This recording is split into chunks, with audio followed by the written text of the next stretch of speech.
Testing 1, 2, 3, guys. Ooh, squeaky chair. Testing 1, 2, 3. Yo, guys, what's up? Welcome back to Vencabot. This is Dragon Quest 3 action. My name is David. Let's continue the quest. Brian. Welcome back. Look at all the details about what each we need here. My friend Asmilk is fucking sick again.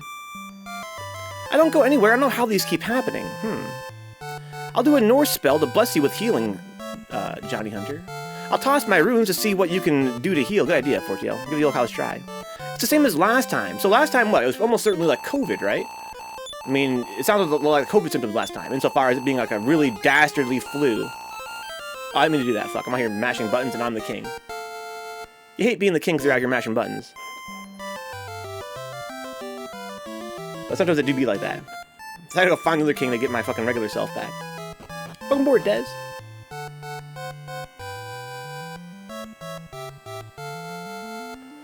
I've been kind of scared to go out. Basically, the fear... I've been sick back to back to back to back for so long now that I'm becoming actually paranoid to go outside. Like, I want to go grocery shopping, and I will, probably tomorrow. At the same time, there's definitely a fear that I'm going to come down with something. I want to see my brother and his wife and their kids, go visit them on Thursday, but again, I'm scared of coming down with something. I don't know how it goes, Des. I mean, you got fucking shit going on, homie, so it's glad to see you here. I'm glad to see you whenever, dude. Ready to come by and say hi, it's always a pleasure. You're right, players do be going hard on Bruise Day, Des, for sure.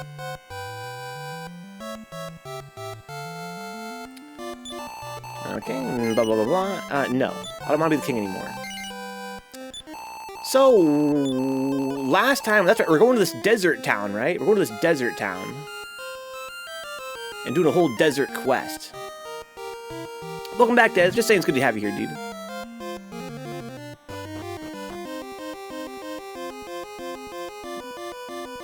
Yeah, I still am experiencing infection symptoms since from before I even first came down with Bell's palsy. I had a theory that the Bell's palsy was caused by like an ear infection, and I still have this discomfort in my ear, and it kind of comes and goes more or less depending on kind of like how I sleep or how I treat it. That being said, I've been scared to like get sick again. I don't want to get sick again, so I've been like trying to avoid anything that could possibly get me sick. But it's really unfortunate to live that way, but I kind of feel like I don't have much of a choice lately. Is that true, Asmilk? That's very kind of you to say. Wait, you're a king? Congrats! Thank you, Des, for your support and indicators. You coming by the stream, Des, is a huge help on its own. And being pleasant in the chat. Is it an itchy feeling or like fucking throbbing? It's like... I mean, it's a lot of things, Des. I could hardly even describe it. It's a lot of things. You know, like yesterday it was like a sore throat feeling even, but kind of like in that side of my face. And there's a feeling of like fullness. Sometimes it's a sharp pain, sometimes, but it's usually not. Okay, so I'm gonna venture forth. I could teleport, right? I have no clue. I should read my notes here a little bit. So I'm going to Asaram. That's where I'm going, right? And the goal is to go out there and find the magic key. That's right. If you go south of the desert and walk along the mountains, you'll come to a shrine in a swamp. You know what I kind of want to do to get back into the swing of this game, guys? I want to grind. I have all new gear, right? If I go look at my equipment or my items, we have this battle axe. Let's look at our gear. Bronze half-plate battle axe. Leather helmets, half-plates, iron shields. Now, how come one of us has a bronze shield, one of us has an iron shield? What's betterer? Battle axe. Bronze shield, chainmail. Iron spear. Is the spear the best you can get aside from everything else? Thank you for the link, Fortiel. Are you actually king? It's been a while since I've caught Dragon Warrior stream. Yeah, so it's like a cute little gimmick, Asmilk. This town, this game's a very humorous game. In this town, there's like a king who's like a blow-off. He doesn't like being a king. And if you talk to him, he gives you the chance to be a king yourself. You basically can run around town in the little king sprite, and all the NPCs have different dialogue because you're the king. But then you have to find him and talk to him. You can't leave the town as the king. So you have to find him and give him his crown back before you can leave. Fucking bored, Des. So let's go look. I'm gonna scroll up in my notes a little bit and see if I can find like what kind of gear we're looking at lately. So Asaram has gear: a chainmail half plate, bronze shield, iron apron, revealing swimsuit. Is there anything better than an iron spear? So Noannuals has no gear shop, huh? Also, I've not been to Noannuals at night yet. Interesting. Beep, beep, beep. So Kanava has a gear: iron spear, broad sword, iron claw, half plate, fighting suit. Fighting suits are more expensive than chainmail. Oh, but we've already established that nobody can wear fighting suits for fighters. So I want an iron shield. I wonder how much these iron shields cost. And I can get one, it says I can get one in Asaram at night. Right? Asaram has iron shields. Yeah, okay. That's silly. It's a silly game, Mass. I'm kind of enjoying it in that respect. So I'm going to go ahead and teleport using the spell. Brian has returned to Asaram.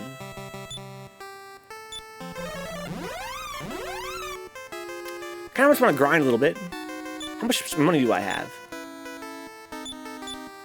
I've got a shit ton of scratch. Holy fuck. There's no way that I couldn't afford a fucking iron shield.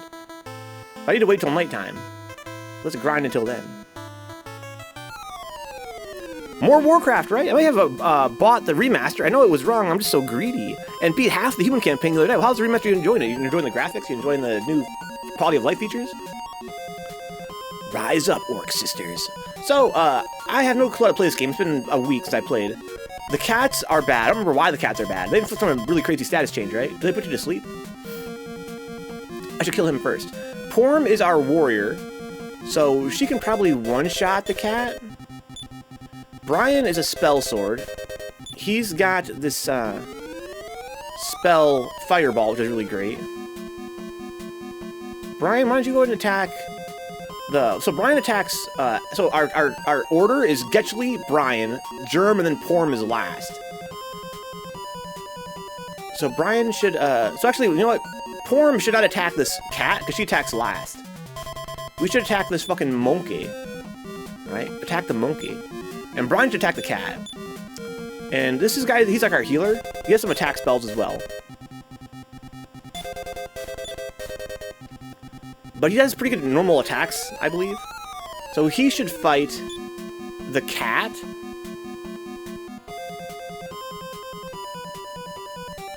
Well, actually, you know what? Let's have him fight the Mad Hound.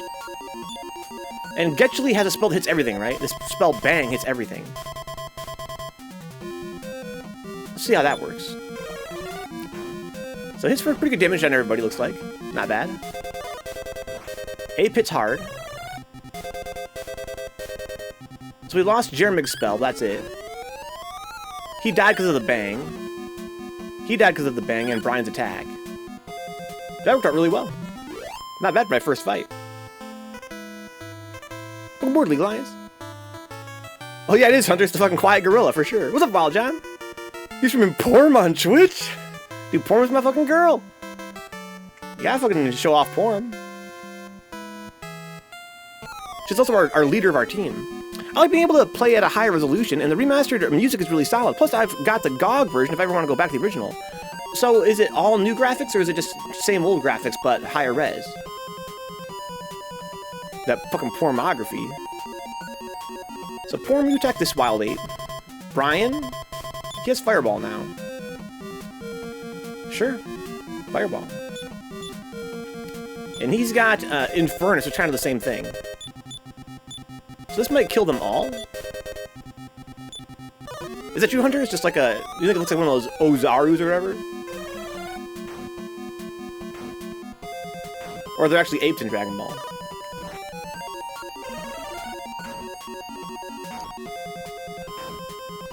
Brian's fucked up.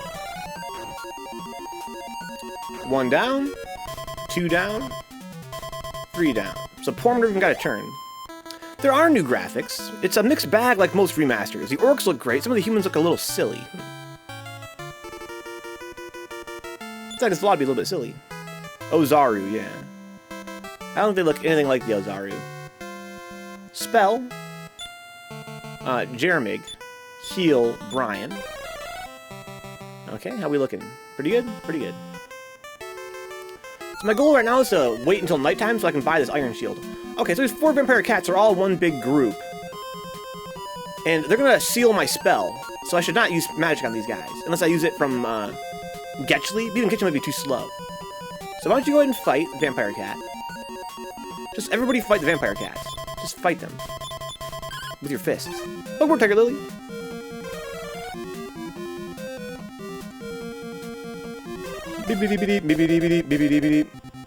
Dude, Asmilk, let fucking 4TL play Warcraft for herself.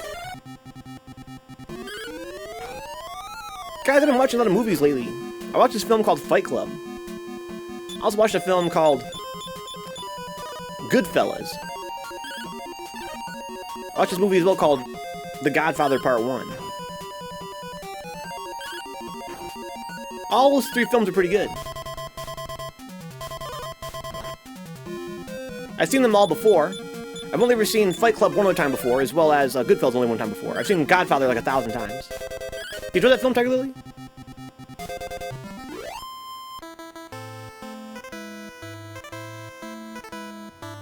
Yeah, I like Goodfellas. It was great. I liked it more the second time than the first time. As for Fight Club, I expected that I might not enjoy it as much as I did as a teen, because it's kind of a teen boy kind of a movie. And I don't know if I did or not. I definitely enjoyed it. I enjoyed it very differently than when I was a kid, that's for sure. So Tiger couldn't get into this movie, huh? Only Dragon Quest game I played was Dragon Quest Builders 2. It has the same music, which I know came first. It sounds like Builders, but actually Builders sounds like this. Oh, for sure. For sure. I remember you mentioning that you had played Builders 2 for a while. I played Builders 1 for a little while. Didn't get that far into it. I watched my friend play Builders 2. It looked a lot better than Builders 1. Oh, Screaming Skull is so sick, Asmilk. Oh yeah, some of the fucking terror of that movie, Asmilk, some of the fucking tension was actually brutal. That's a good idea, 4TL. You guys should fucking play Warcraft together. I remember Brian brought it up and wanted to show me and swears it's really good. Maybe I'll watch it in his memory soon. I mean, Fight Club? Yeah, it's a good movie. It's basically, I've been on a tear of what I call dude movies. Right? They're movies that have a special significance to my generation's performance of masculinity. And by that, I mean, when I was in high school, there were certain movies you had to watch if you were a guy. Like, I guess it's straight up what it was. It was like, literally like, you know, it's like fucking Scarface, you know, Goodfellas, Godfather, Fight Club. These are movies that, you know, all your friends want to talk about all the time. And so if you didn't see them, you weren't really in the know. In that respect, I think of them as being dude movies. Of course, Godfather is critically acclaimed, you know, it's got a huge demographical appeal. But I do think that, for instance, like Fight Club is sort of like a quintessential dude movie from the year 2000.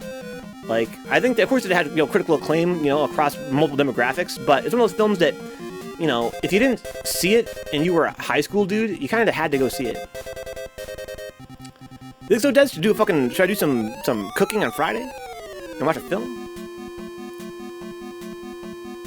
Yeah, dude bro movies, yeah. These are 3 apes all in one big ape pile. So Porm, you attack. Brian, let's do what you guys did before, right? Just kind of hit him with everything. Just blow your load on these guys.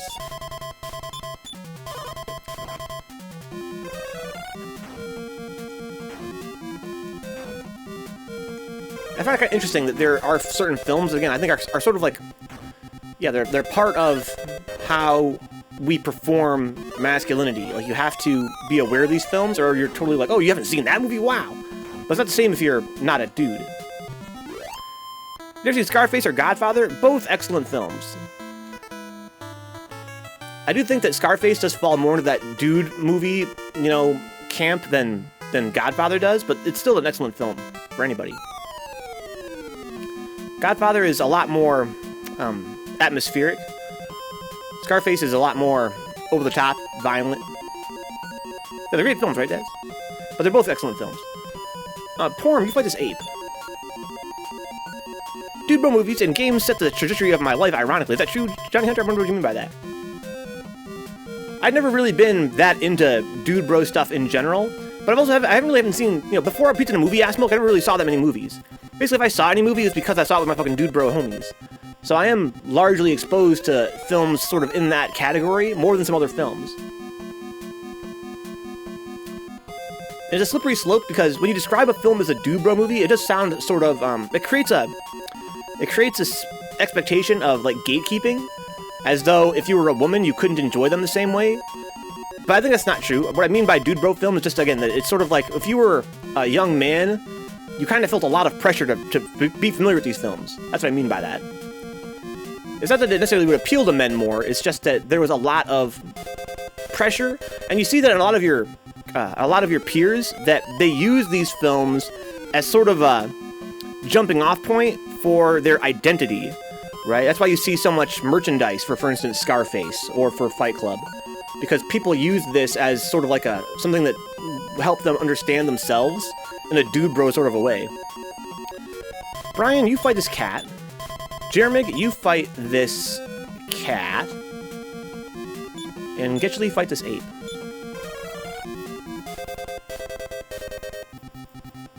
Bibbidi-bidi, babidi-bidi, bubby-dubby-dub.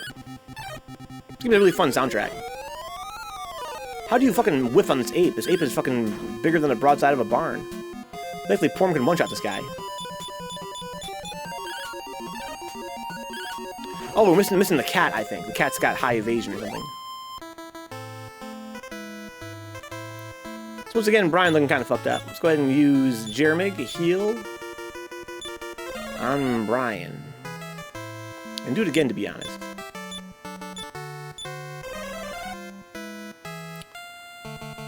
Do dee dee dee dee bum bum. Onto these dogs. The dogs are all in a big dog pile, which means that Porm should fight this ape, and we should all cast our magic on these guys. Fireball. And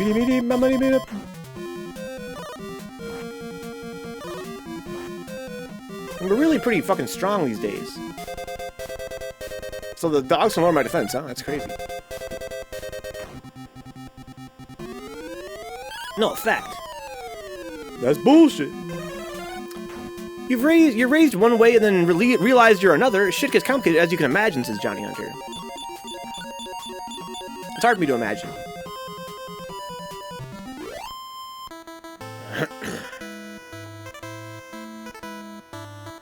I think that I was very fortunate in that I never really felt like I was under a whole lot of pressure to be a certain kind of way.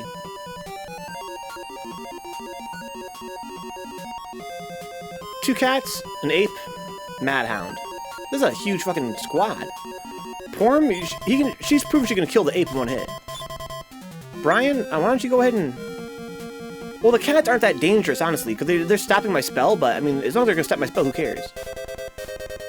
So it could be Brian fight Mad Hound, Jeremig fight Mad Hound, and Getchley just fight a cat or something.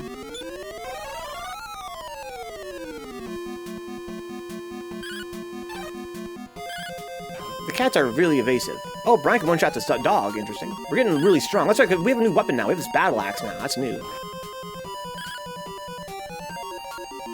So, Porm, you fight a cat now. Brian, you fight a cat. Jeremig, you fight this ape. And you fight the cat. These cats are hella evasive. Jeremig's eating shit.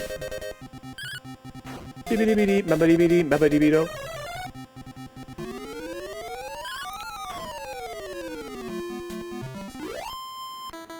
Okay. So I need to heal Jeremig with himself. That masturbatory healing. Okay. Porm has got, only half her health, but she has so much fucking health. I really do wonder if we had an entire team of warriors, how that would go. Maybe like, 3 warriors and a fucking healer, basically. Kids these days don't have a positive male role models like Tyler Durden, yeah. Yeah, one thing basically I really enjoyed about watching Fight Club as an adult. So as a kid, all of the nihilistic, all that stuff in the philosophy of the characters really spoke to me.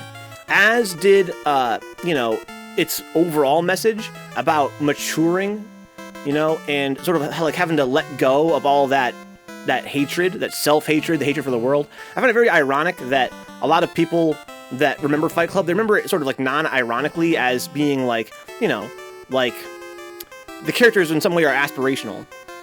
But even as a kid watching it, I appreciated that, you know, it represents growth for the characters and how we see that this sort of perspective they have can be so destructive. That being said, you know, that was the time I watched that film at a time in my life where that's what I was going through. That's what I was going through. So it made sense to me that way, and I think that that's part of why young men like it so much. That being said, watching it as an adult, it's interesting to watch it because although I didn't appreciate it in that same way, I think I appreciated it just as much or more in the way that you see how flawed these characters are. You see how sad they are and how frustrated they are and how lost they are. I think that it actually made more sense to me as an adult watching it because you see from very early on how it telegraphs just how badly everything's going to turn out, right? We see this character's we're introduced to this character and his perspective, and you can tell right away as an adult watching it how this is all going to go terribly wrong because you've lived through that, right? I think that we've all lived through that sort of you know, frustration. And yeah, the film, I think it does a very competent job of demonstrating an irony where the character seems so desperate and so confused, and yet they convince themselves repeatedly that they have it all figured out, right? And that we see every time they do that they end up being wrong. And it's kind of fun that way. So, let me see here. What I missed in the chat. Not even sure if I would have gotten into video games if I didn't feel like I had to or whatever. Is that true, Asmo? That's interesting. So there's a lot of peer pressure on you in that case. So you never see your characters during encounter? No, not at all, Des. We're literally, yeah, it's like POV, Des. And the backgrounds are totally black. Isn't that kind of sad? Pokemon style. Even in Pokemon, you kind of can see the back of your Pokemon's head, though. Yeah, exactly, right, Des? You're breaking the first rule of Fight Club. I've been thinking, one thing I thought about while John is the irony of Fight Club, is we see, of course, by the end of the film, how the characters' philosophies have sort of, like, blown up in their own faces, right? But what's really funny about, you know, the first rule of Fight Club, in retrospect, is that part of, you know, Fight Club's whole thing was how anti-establishment it is, and yet we see by the end of the film how it sort of becomes the establishment. Like, everyone in the world seems like they're a part of Fight Club, and they have these very strict rules. Now, for being like a no rules, sort of a, you know, like you know, fuck all the rules, Fight Club, nevertheless, as we look back on it as a meme, as we look back on Fight Club as, like, how we remember it, you know, from, you know, 2000, we remember the rules before anything else, right? The rules. And the film, one thing I didn't remember, Wild John, was that the first rule of Fight Club, and the second rule, of course, I don't speak about Fight Club. But then, at the midpoint of the film, Fight Club changes to Project Mayhem, and Project Mayhem's thing is don't ask. Do not ask about Project Mayhem. So we see that it goes from don't speak to don't ask. You know, there's no transparency. We see that the main character has this sensation of being left in the dark. He's confused. He's frustrated. There's this secret, you know, cult-like organization stuff happening around him that he has no control over, it seems. And yeah, it seems very totalitarian. And I think that's, you know, we see how those sort of incel, frustrated, nihilistic, you know, feelings can very quickly, you know, switch over to totalitarian tyranny, fascism. And we're seeing that happen right now in America, right? This whole fucking Donald Trump thing is so much from those people that have that sort of, you know, that frustration, that incel frustration. Heal. Jeremig. My interpretation is that everyone followed the don't talk about Fight Club rule. Tyler Durden is a hallucination, and so is everyone else. None of the characters in the movie are real. I think that's an interpretation I considered while watching it. You know, like, of course, you know, the surface level is spoilers for Fight Club, guys. We haven't seen Fight Club, it's too bad. By the end of the film, we see that, you know, Tyler Durden is a hallucination, right? But watching it with that in mind, it makes you wonder how much of the movie is actually real, if any of it is real. And of course, it's a fictional story, so none of it has to be real, you know, strictly speaking. But it does make you wonder, you know, if you try to broaden your interpretation, like how much of the film could also be part of the main character's imagination. So, spells, Jeremig, heal, Porm.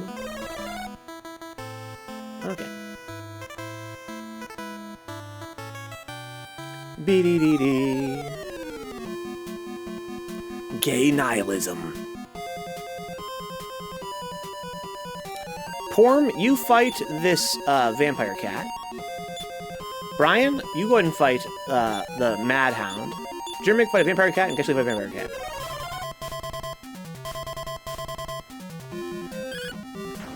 These cats are so annoying. Dude, Brian takes so much damage because he's the second guy in our roster, like second guy in the formation, and he has less defense than Porm, I think. Or does he have more defense than Porm? He has much less health than Porm, that's what it is, right? He has way less health than Porm. So the damage he takes is relatively way more.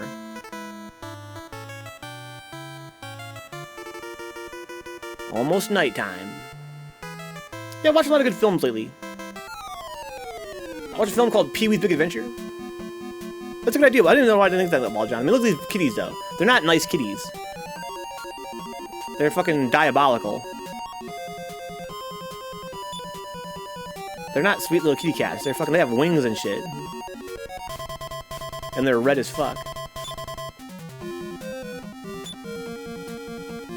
Beep-a-deep-a-deep, beep-a-deep, beep-a-deep-a-deep.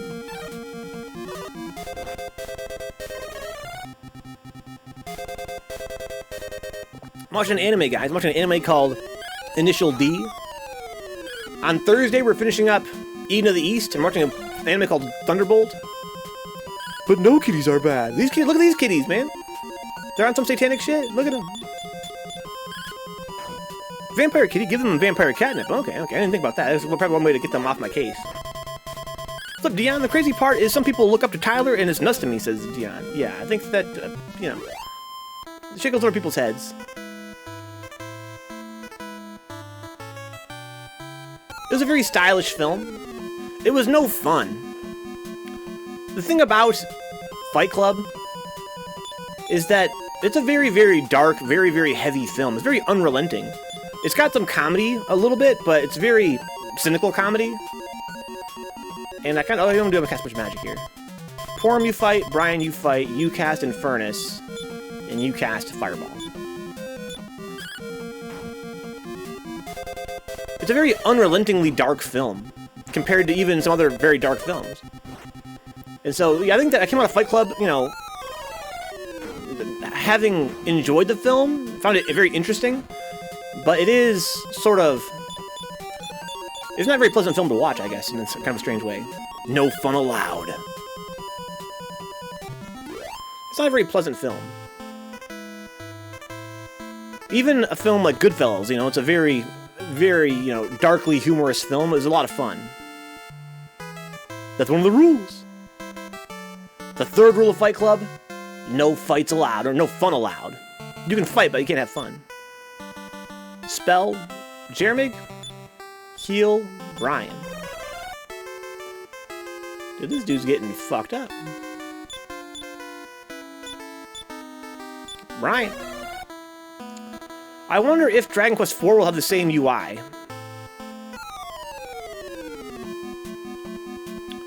So vampires only come out at night, it seems like, huh?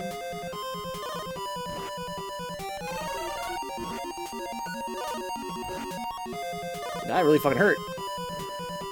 Fourth rule of Fight Club, ignore previous rules and bake me some bread. Some banana bread. Okay, so Porm, you fight this ape. Brian, you fight a vampire. Y'all cast Infernus, and y'all cast Fireball. Spread the damage around, vampire. Spread it around. Poor Porm is getting fucked up. Thunderbolt, I hope it's as good as I remember. Ate the Mess was good, but I remember the ending being better than it actually was. I came out of MS Team having enjoyed it a lot. More so than that first night, I was very critical of it. That being said, I wouldn't put it in my top anime. but I do think that, you know, it was very lush and gorgeous. Banana Bread, Wild John. I fucking love cool robots. Okay, let's go to town. Beep beep beep. So first of all, we gotta go buy this iron shield for Homegirl. Beep beep beep. Beep beep beep. Yes. I want to buy this. Wait.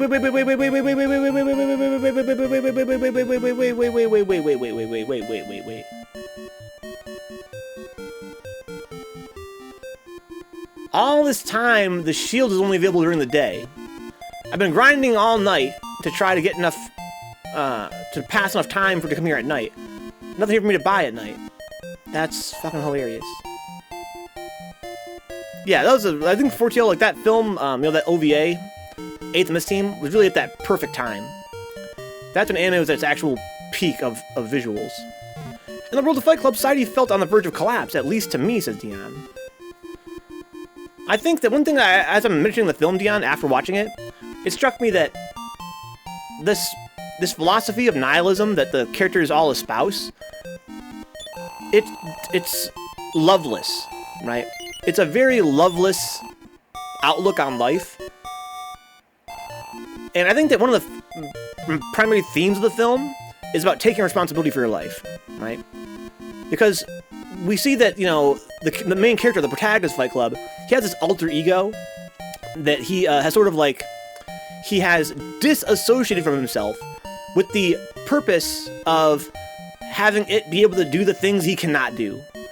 Right, which is something that, you know, I think that we all go through to some extent, maybe not to this, you know, to the severity of, you know, this character who suffers a very real, very serious, you know, psychosis in the film. But we all, I think, we kind of, you know, have to disassociate sometimes in our lives. And I think that the main theme of the film might be taking responsibility for yourself, right? The fact that this character, you know, he, all throughout the story, refuses responsibility. And a big part of that goes all the way back to the start of the film, Dion, right? Where he describes his outlook on life. The whole thing about how the world is so consumerist, right? It's so consumption-focused.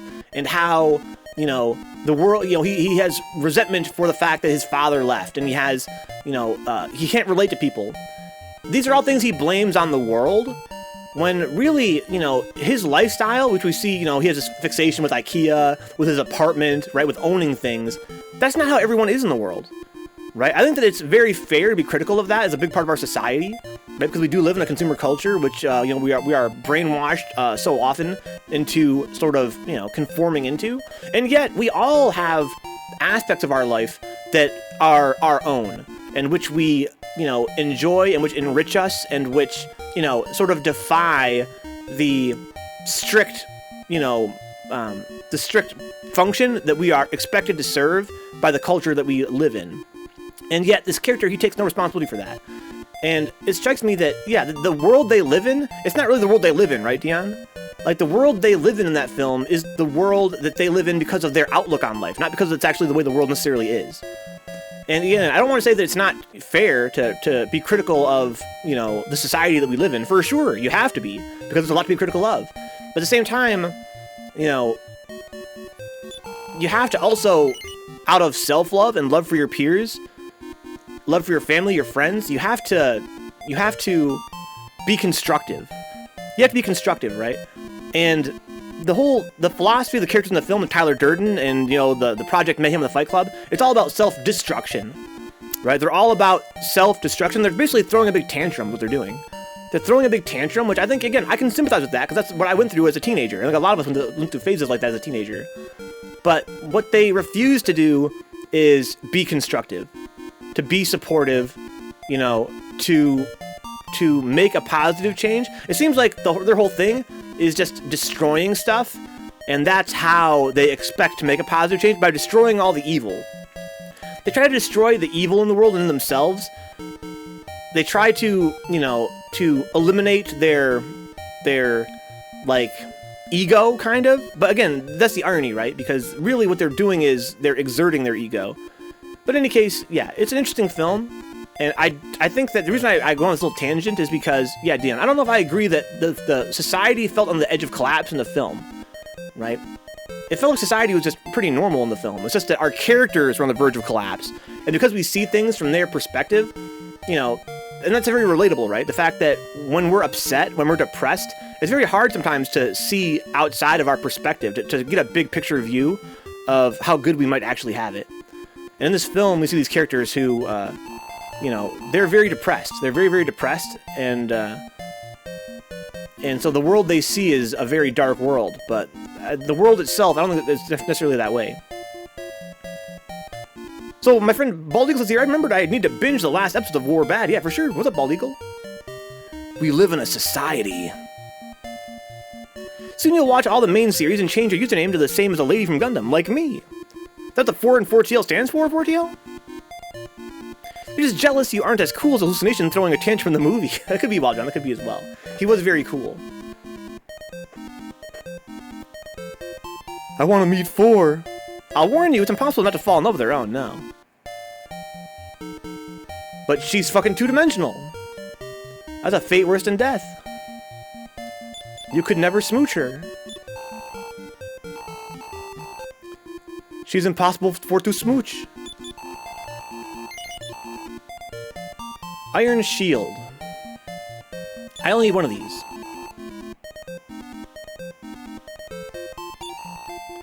Give it to Porm. Anything else now? No. Equip Porm, Battle Axe, Half Plate, Iron Shield. Oh, that's a nice little jump in defense. Holy shit. I can sell the other shield here. Duckies!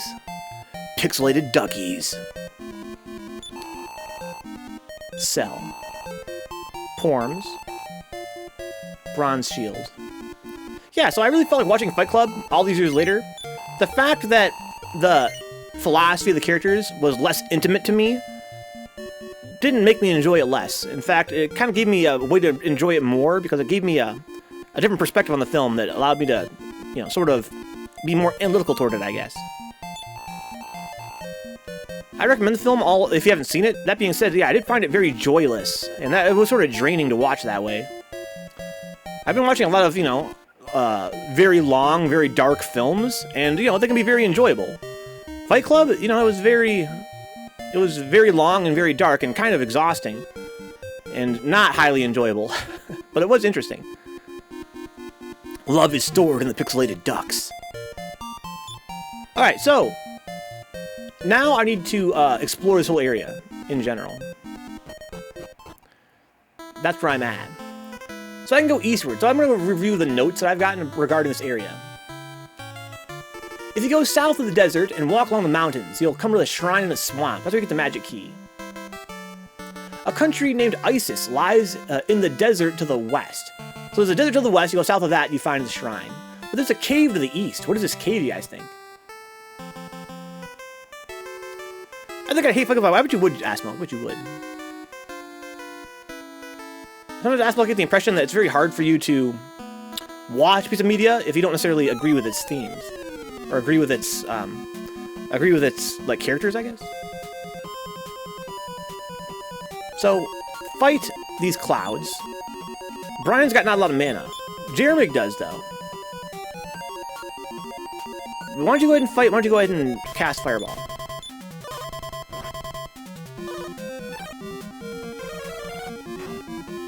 I'm the kind of person that I'll watch anything, even if I find it, like,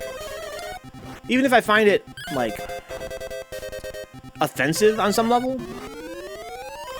I'll still watch it and be offended by it and be critical of it, but I'm not gonna not watch it just because I find it distasteful. If I'm going into it with that sort of mind. I will definitely not watch shows if I find them boring or dumb, right? But I don't know. I think also that's dangerous as well. I think that some things I saw as dumb and wrote off as being dumb probably weren't as dumb as I thought they were. Didn't really stick with you at 4TL says, huh? You got attacked by 5 fart clouds. Wrong gender. No girls allowed. It's interesting. One thing I didn't remember about Fight Club, and because I think in that era that I watched it in originally, I was not as, like, tuned in to, you know, gender matters. The characters in the film, put it that way, there's a very strong misogyny in them. And I think that it's explicitly themed around being involuntary celibate, right? The character has daddy issues. The main character has daddy issues, which I explain early in the film. And he describes himself as being raised by his mother.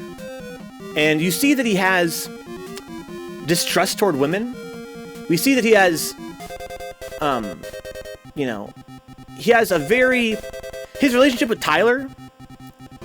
Yeah, He-Man Women Haters Club. He has a relationship with Tyler that is, like, kind of parasexual, pararomantic, and they have a big energy of, like, you know, no girls allowed, and, like, you know, very Bushido, like, men are honorable and women are frivolous, right? That's kind of the impression I get. The film itself never gets very strongly into that idea, but we do see that there are no women in Fight Club, like, no women, like, in the actual, like, in the in-universe club. It's a club of all men. And also, there's a speech that he gives in the middle of the film, and one of the things he says, Ass Milk, is, we're a generation of boys that didn't know our fathers. We're a generation of boys that were raised by women. We're told to go out and get married, but I don't think that another woman is what we need in our lives. That's what he says. And I think that moment, it says all you need to know about how the characters in Fight Club view women, and how they, especially how they view men, right?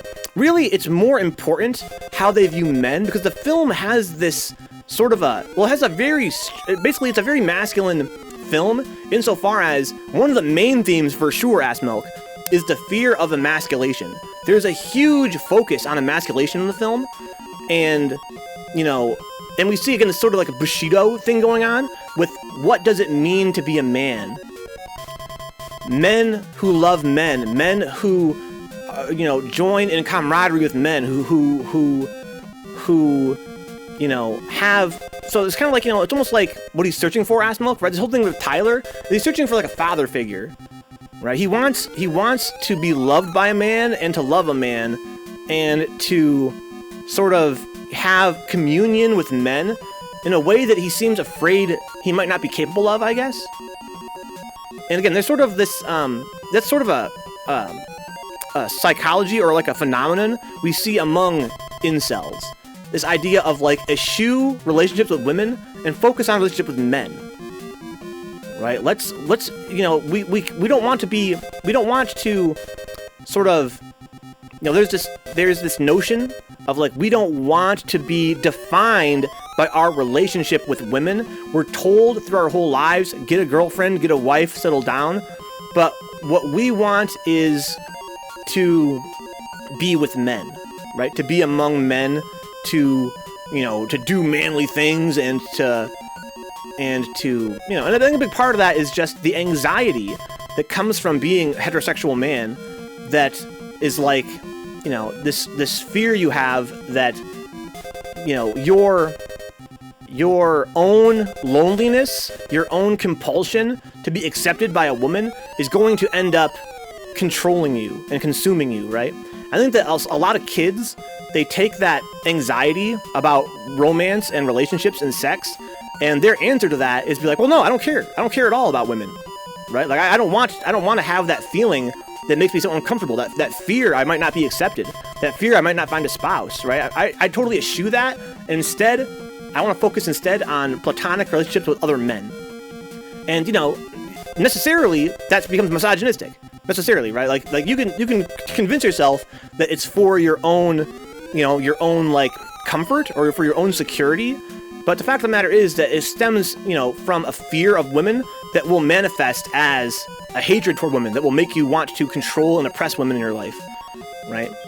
So, yeah, it's one of those things. But it's a thing the film touches on very explicitly, and I think that, you know, that from the perspective of the author and for the audience, we're meant to see that as something that, you know, as heterosexual men, we can sympathize with that anxiety, but we see that it's destroying these characters, and we see that, you know, although it can be very seductive, it is something that, you know, the film is a cautionary tale.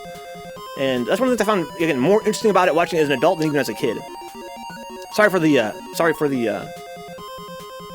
rant here, guys. I'm glad to have the chance to talk about the film. I watched it a couple days ago, and it's been on my mind, of course.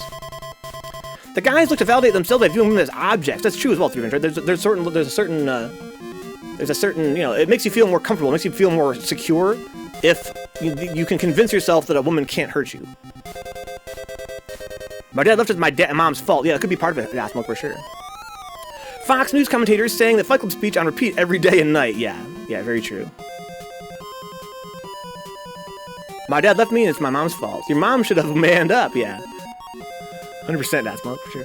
Venka low-key describing MGTOW and the Manosphere, which are all weird incel pseudo-cults, yeah.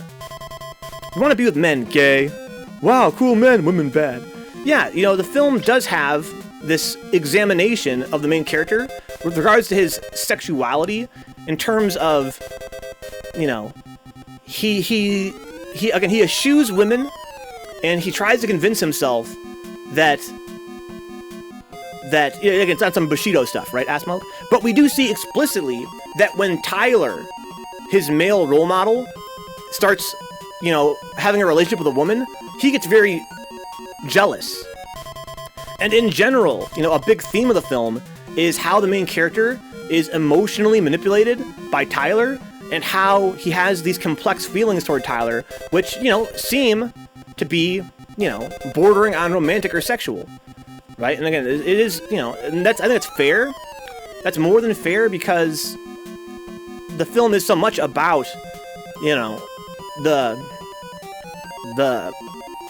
ego, and a part of that's going to be about romance, and it's about emotional, you know, the film's biggest thing is emotional insecurity.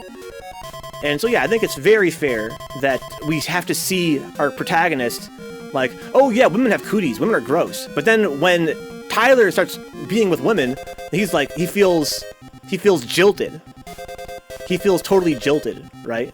And he feels jealous. And it's like, oh no, like, I'm not jealous. He's clearly jealous. And yeah, it's because he has, you know, what he wants is a best friend lover, right? Let's see here. Porm, you go ahead and fight the Mad Hound. Y'all fight the cats. It's an interesting film. It's an interesting film. I think it's definitely worth watching and worth, you know, meditating over. I think I enjoyed it a little bit more than as a kid, because I'd been through that sort of stuff already. As, you know, as an adult, I've been through those sorts of feelings and that sense of desperation. That being said, it's not a fucking fun film, man. Jesus Christ, is it fucking dark and heavy. But, you know, to be fair, that's fine. That's, you know, you have to have films like that.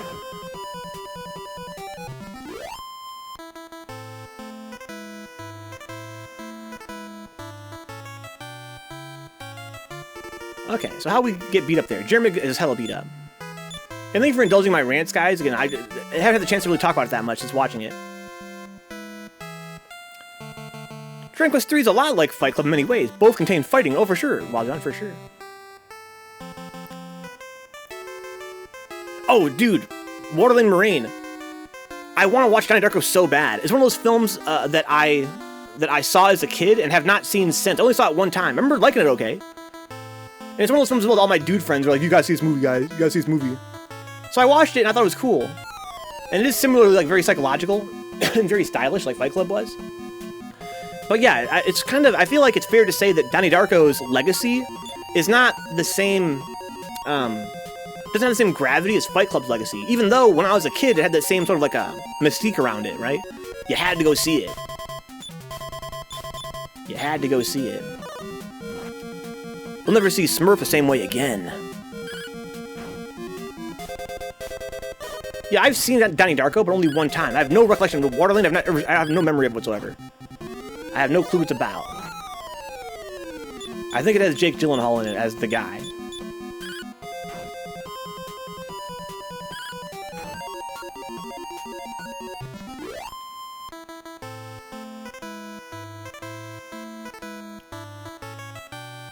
BBDD, BBDD. Hate these damn cats.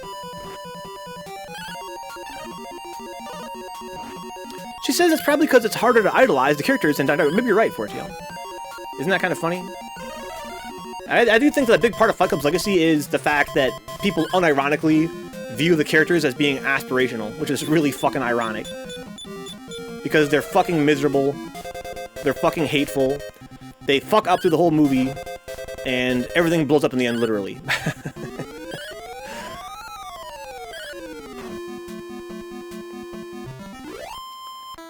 There was a guy in a fursuit. I mean, was there, Asmok? I remember there was a big bunny rabbit. There's a guy in a stupid human suit. Yeah, it's kind of funny, you're right, Fortiel, Waterlane. Fight Club probably is considered to be more iconic and more, like, remembered because of how people of my generation were like, yeah! Tyler Durden, yeah, destroy the establishment, yeah!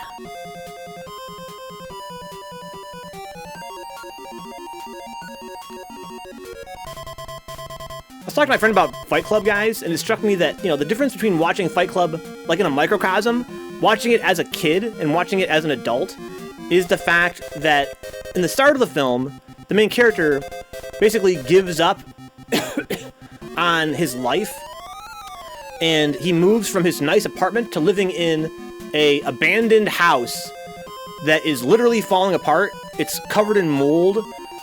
There's no furniture, and he lays on this old rotten mattress to sleep. And in his mind, he's like, yeah, like I'm escaping the trappings of the modern world, in his perspective. And it's a liberating moment. And as a kid, that resonated with me. But as an adult, you see what a dumbass he is. Right? And I think that's really like the irony. There's a certain irony about watching Fight Club as an adult that made me appreciate it a lot more in some ways. Because I think that irony is woven in, you know, deliberately by the author. Right? Like, as a kid, you see it as like, yes, he's getting away, right? He's letting go. The whole film's about letting go, right? It's about letting go, but we see right away how letting go, like, you know, it's in the character's dialogue, the character's dialogue explicitly, you know, they verbalize that it's about self-destruction, right? The whole film is about self-destruction. You have to destroy yourself. Right, and they do that physically by getting into these big fights and you know, beating each other to a pulp. Right, they come out bruised and battered, broken bones, missing teeth. Right, and they do it in a bunch of other ways in the film. You know, spiritually, physically, and all this other stuff. But it's not constructive. It's stupid. It's dumb. They're not accomplishing anything. All they're doing is hurting themselves and being jerks to the guys around them. Right, Ginseng? That's another thing. At the end of the film, we see that the character has to reckon with how he has treated people around him like a total fucking jerk. He thought he was being liberated, and this is something that again, we see in young men, you know, from my generation especially, and from, you know, the modern generation, right? They think they're being liberated. They think that they are escaping the trappings of the futility of society, but what they're really doing is they are selfish. They are self-centered, and they're treating people around them like shit. And at the end of the film, our character has to sort of realize, they have to look back on how he's acted and say, oh shit, I've been a total prick. Right? I thought that I was being cool. But I'm actually a prick. And again, I find it funny that, you know, people watch that film and remember that film and don't remember, you know, that we see that Tyler Durden is the villain in the end, and that our main character is a villain in the end, and that he has a very serious reckoning with, you know, the fact that he's been a fucking prick. The whole film is about being a prick, right? It's about being a young, entitled prick. But, yeah, it was fun. It was a good film. Yeah, we're breaking the first rule of Fight Club, Ginseng. Yeah, exactly, right? Bald Eagle? It's not constructive. What's Fight Club? Maybe they didn't watch the ends as Johnny Hunter. Let's see here. So, Porm, you fight this ape. You fight the Mad Hound. You fight the ape, you fight the Mad Hound. He's a prick. They're all a bunch of pricks. And that's something that we see, you know, now even more than in that era, right? You know, the whole like, you know, the manosphere and the incel movement, you know, like they're all on that same shit. Fight Club called it in advance of it actually happening. You know, it's very seductive. Again, the rhetoric is very seductive for a hopeless, you know, feeling young man. But it just makes you a fucking prick.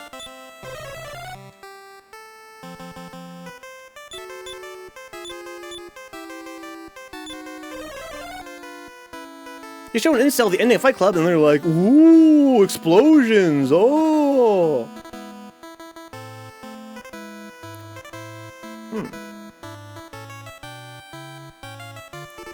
Explosions, ooh. Where is my mind? Ooh, I had that song in my head ever since I watched the film, Asmo. The final credit scene of that film is, where is my mind? You fight, you fight. You fight and you cast fireball. Oh, now I get it. Now I'm free. I'm free from my self-hatred. So, war bad, society bad.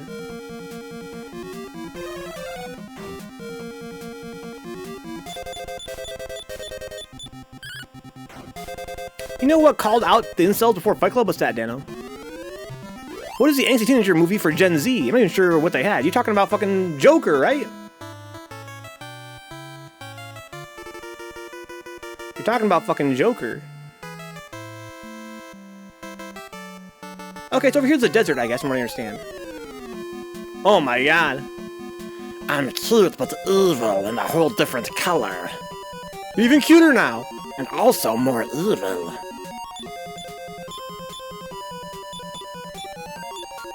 A little song called YMCA. Society, bad. Society with a gay, badass. Right, Joker, right, Dion?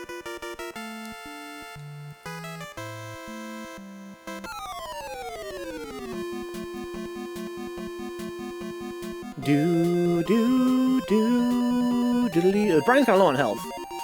So, Porm, you fight this fucking, dog. Brian, you fight this cat. Germ, fight a cat. Ketchley, fight a cat. Young man, there's no need to feel down. How you doing, Dano? Taxi driver for Gen Z as well. Men will never not misunderstand things. That's true. That's true for anybody. But media is great. Isn't it great watching media, guys? Part of why I'm enjoying not Fight Club. Should we rebrand our anime club to Fight Club? I'm enjoying anime club so much, right, guys? Because we get to watch stuff and talk about it. There's a lot of different ways to appreciate any piece of media. And I think it depends largely on where you are in your life, what your perspective is. You know, at least as much, if not more, if not way more, than what the artists actually put into it, right? Because of course, you know, the creators, you know, they weave certain themes into their work, but ultimately what is taken from it is dependent on, you know, the person who's ingesting it. Why is nobody fucking dead? What happened? What actually happened? Anime Club, Dion, yeah, dude, every Thursday we're watching anime. Rory Club. Every Thursday we're watching anime, guys.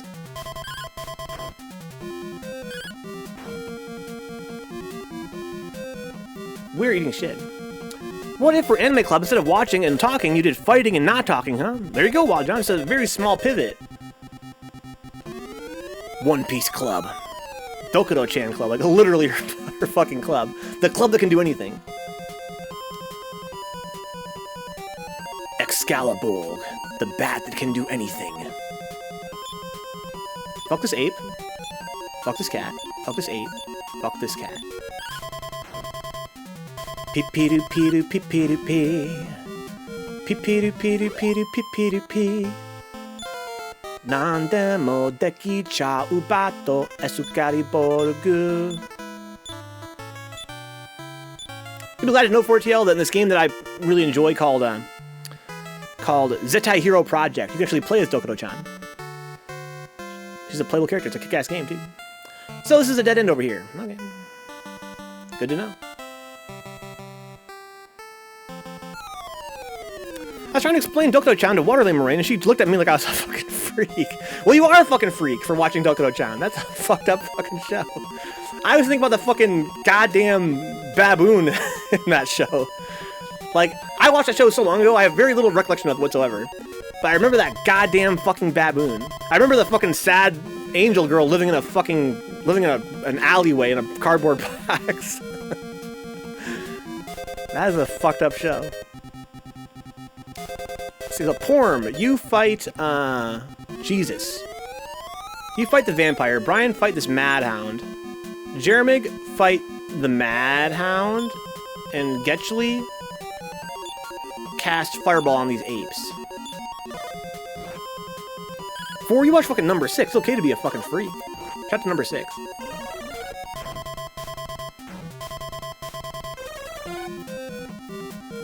Dude, Brian's in trouble. No, Brian! So, Porm, you fight... How's the vampire still alive? You fight, the vampire. Jimmy fight the madhound, and you cast fireball on these motherfuckers again. Fight Jesus. Dude, we're out here getting bodied. Let's rebrand Anime Club as Gaia/Mother Nature Cult, with the twist being that our version of Gaia is the Rocky Mommy from Death Must Die. Dude, I fucking forgot about her, Bald Eagle, but you haven't. That much is obvious. And I respect that. Is there a church in Asaram?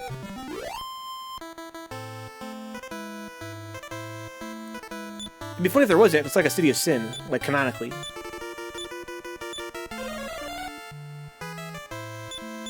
Okay, Jeremig heal Jeremig. Jeremig heal Getchly.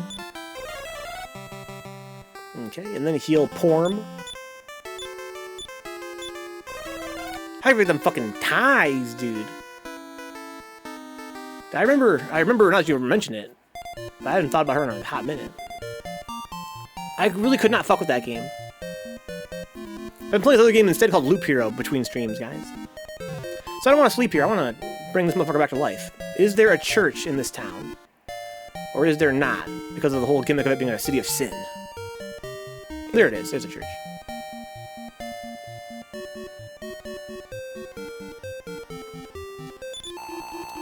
I need, what's he need so late? That's pretty funny. Revive Brian. I want to play more UFO 50, but without the stupid ear infection. Now, you have an ear infection as well, 3Venge? Jesus. Why we all have ear infections? Nin or whatever.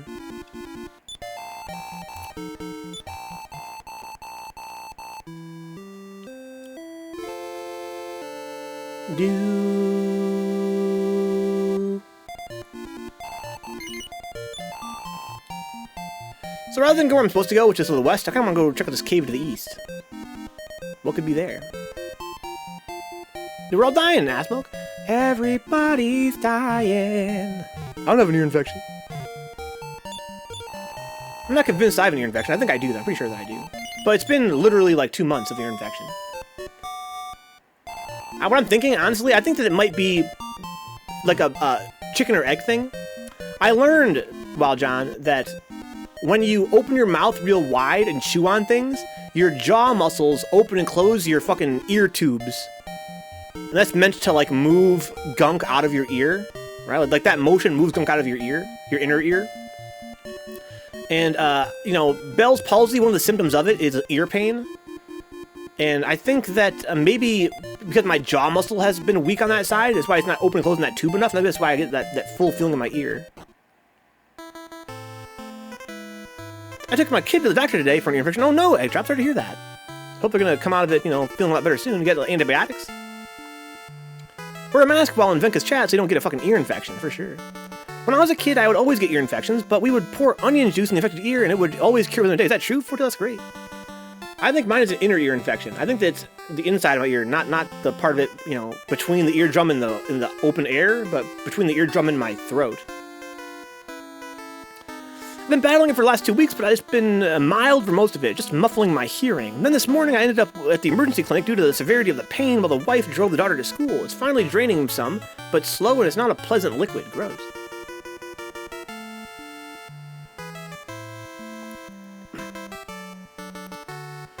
Okay, so we got all of our health back. Let's check out this cave. Beady, beady.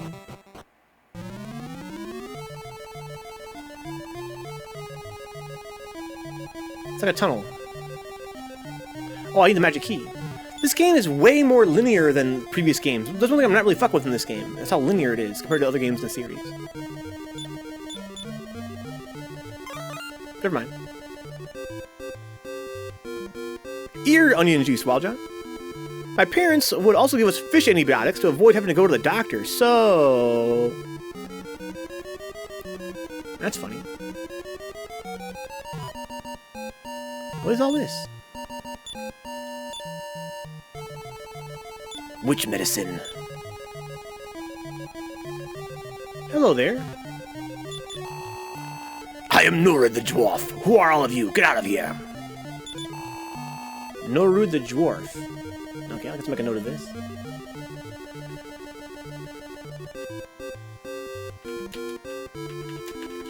Cave east of Asaram.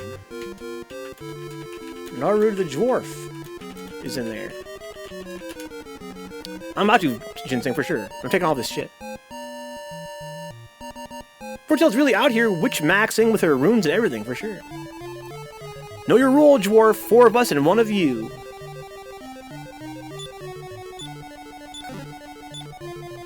Okay, worthless. A training suit. That's, try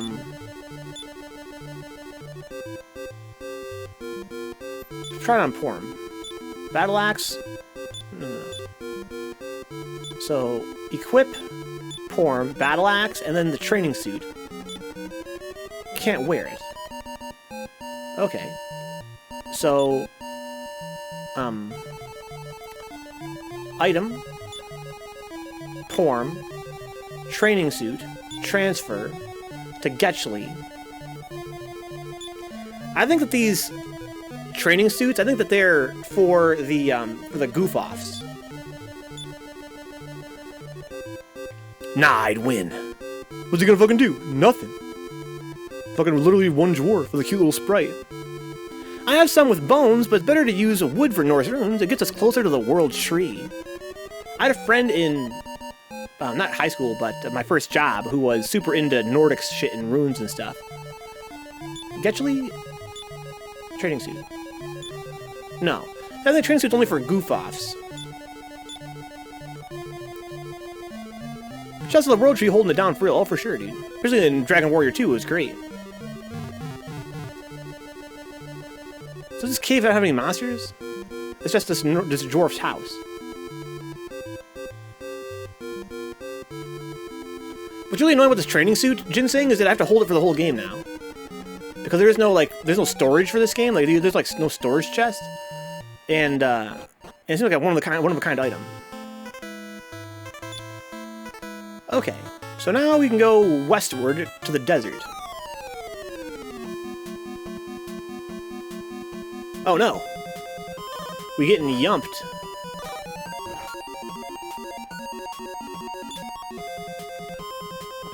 Okay. So, Porm fight this, ape. Brian fight a cat. Jeremy fight a cat, and Getchley fight a cat.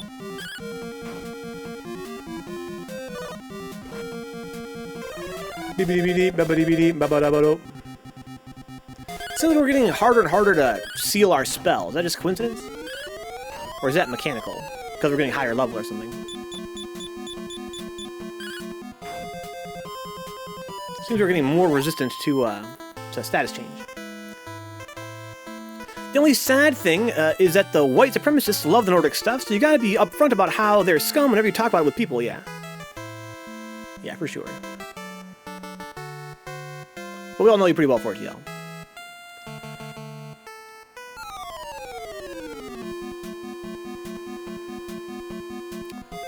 Porm, you fight Wild Ape.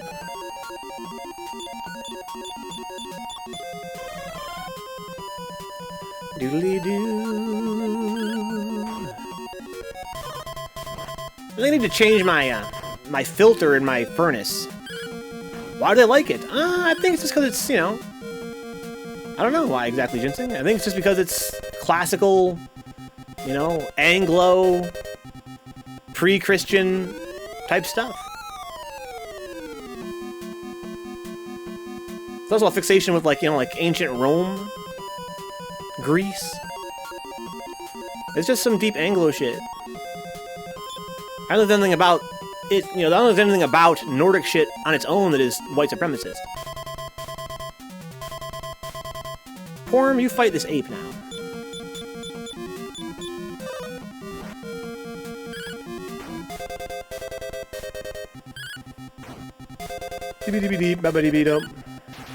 Oh, we got crits. So Brian's low on health now. I gotta heal this boy.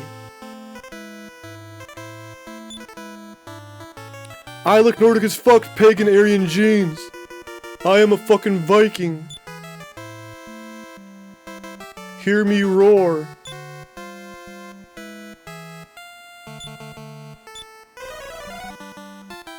Let's heal Brian again. There you go. Ah, shit. Ah, shit. Welcome aboard, Ryan. Hear me roar. I'm a fucking Viking. You're not a fucking Viking. You need to fucking shave. I don't need to shave, I'm a Viking.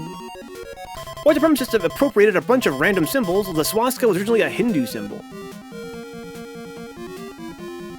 I think it's a very... I don't know, that's not fair for me to say. But let me say this. The swastika is a very universal, basic shape that anyone could come up with. But I could definitely be convinced that it actually was taken from Eastern religion. Like, you know, like literally that's where it started, and people took that symbol and were like, dude, I like this symbol, I'm gonna take it. But it seems to me at least as likely, without having the background knowledge, that it's just something that different cultures came up with, you know, simultaneously. Look, there's no such thing as white culture. Well, there you go, Basmo, the fucking Nordic culture. Porm, fight this wild ape, and then Brian fight this cat, along with Jeremy. Do do do doodly do.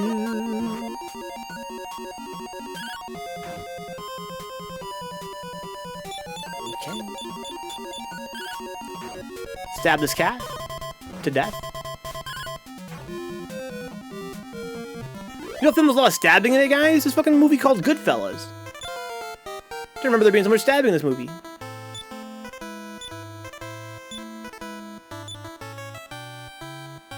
Outside of white supremacy, that is. Okay, my point, I think that there's probably nothing in Nordic, you know, like, Nordic, cultural history that is explicitly white supremacist. Maybe there is. White culture is eating beans on toast and idolizing Tyler Durden. Oh man, don't talk about beans on toast, dude. And skateboarding, and skateboarding. Eating beans on toast while skateboarding. I think that's not my white genetics. It's just the fact I'm so hungry. It makes me feel like eating beans on toast would probably go ham right now. I'm out of groceries, guys. I need to go shopping so bad.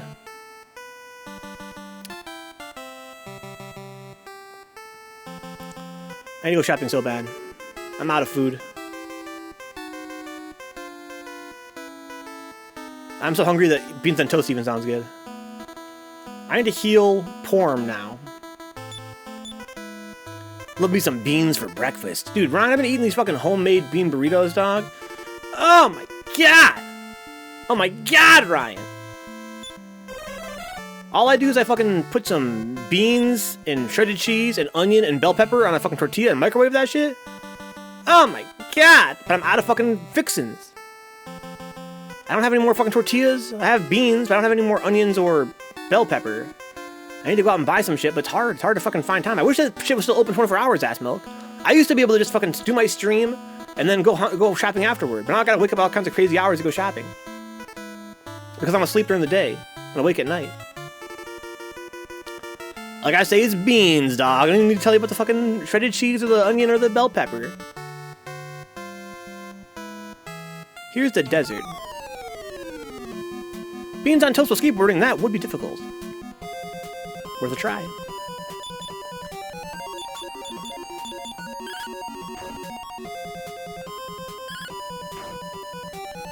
I am mad hungry. But you know what I have, ass milk? I have mostly eaten bag of Captain Crunch. And I have 1 apple. And I have 1 potato. And I have an entire bag of carrots. So I'm gonna survive the night and go shopping tomorrow. I'm gonna cling unto my potato tonight. I had tacos tonight. They're so good. We made like 30 toppings for them, huh? That sounds tasty as fuck, Portiel. The connection was made by Hitler's buddies, the Thule Society, who were convinced the Vikings were descendants of the ancient Aryan people, who were like superhuman or some other crazy cult BS, and the Thules wanted to resurrect all that lost knowledge. Thanks for the reminder, Bald Eagle.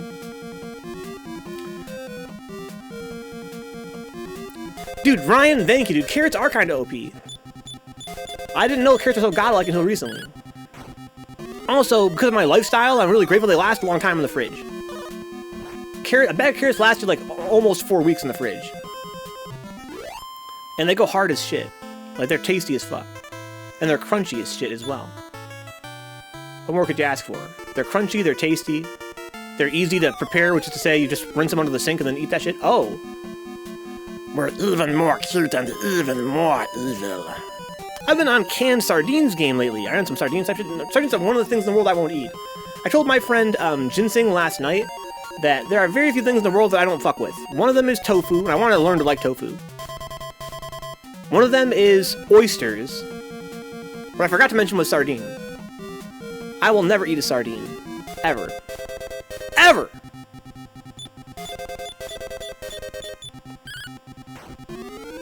Here we are in the desert. Tofu. I've never had good tofu, Fortiel. I've always had bad tofu.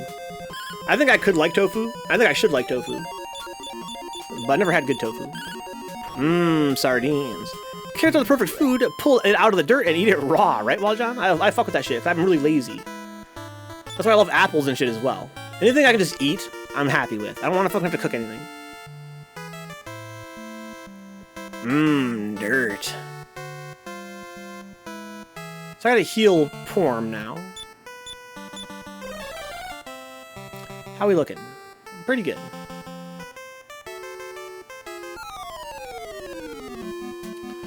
Four Infernus Crabs. You fight, you cast Infernus, and you cast Fireball. So I've only had sardines once in my life, Ryan. And it was when I was getting pizza. I thought to myself, you know what? I want to be a little more adventurous. I'm gonna try something I've never tried before. I'm gonna try these fucking sardines. And they were so goddamn fucking gross that I could not eat the pizza. And it's, again, very rare that I, like, give up on something because it's too gross. I'm usually, you know, really open-minded about food. I think that it might have just been some bad sardines. I think, here's my theory. So first of all, Ryan, I ordered sardines. The entire pizza was covered in sardines. Like, you couldn't even see the cheese. It was just, they covered it in sardines. My theory is that, oh, thank you, I'm thanking for the reminder, Ryan. Yeah, I am talking about anchovies. They covered it in anchovies. What's the difference between anchovies and sardines? But yeah, I'm talking about anchovies. Thank you, Ryan. I'm talking about anchovies. They covered it in anchovies, and it was so salty. It was so salty. I was appalled by how salty it was. Super gross. Super gross. Carrots and hummus are an endgame snack. That's a good idea, Ryan. I never tried them with hummus. I don't like how these crabs are looking at us. Why are they drooling? Gotta heal Jeremig now. They're not at all same thing, Ryan. Dude, sardines, and dude, in my mind, sardines are the same thing as anchovies. What the hell is a sardine?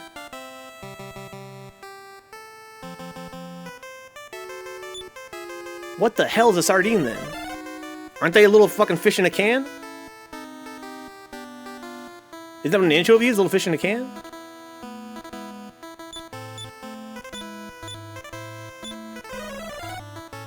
The little fishes you eat on crackers.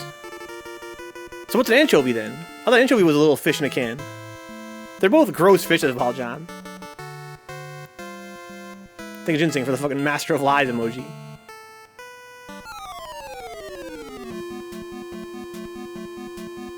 Fish are friends, not food. What the fuck is oatmeal? So we got Flamopedes and Demon Toadstool. This guy can put us to sleep, I think.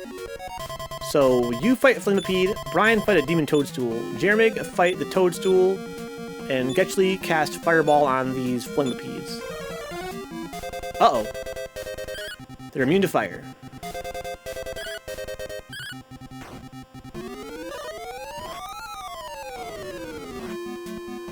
Oh, here's a whole fucking squad for a little bit of damage. It's not that bad, though, at least.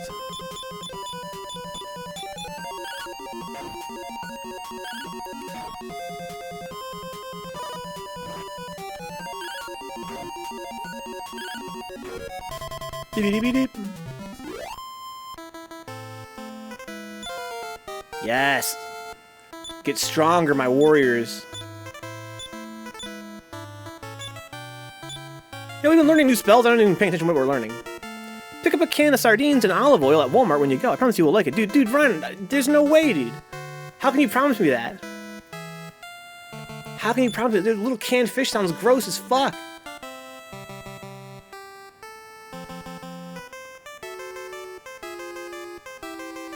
I'm not saying that you guys aren't allowed to like that shit. Maybe I could like it. How could you promise it? Board bootcamp. So let's go status info. Brian. So I know all those spells. Status info. Jeremig. Oh, you learned to heal more. Sick. The texture, Fortail, the texture. It's not gonna have like a Star Wars in it? I don't know. Maybe Dano, kind of a little bit. Right, like that part? Oh, also, you know what it kind of sounds like? Oh, you're right, Dano. It kind of sounds like fucking Tatooine, right? You gotta tell that shit, Dano. Status info. Getchley. Rob Magic and Fire Bane.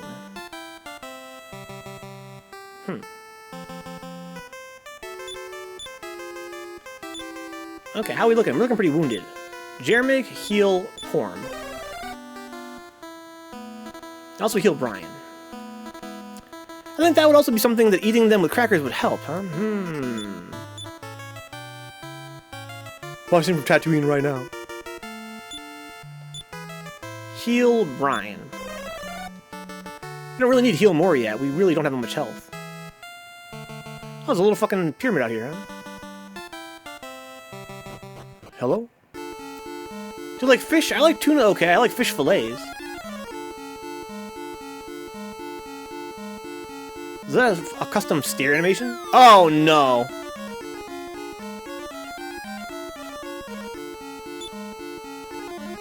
I'm so scared.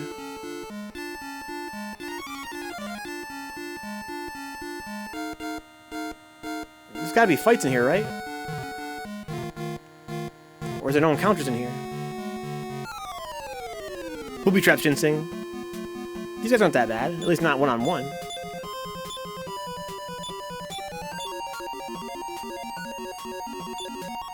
Fire Bane. So I've got 51 MP.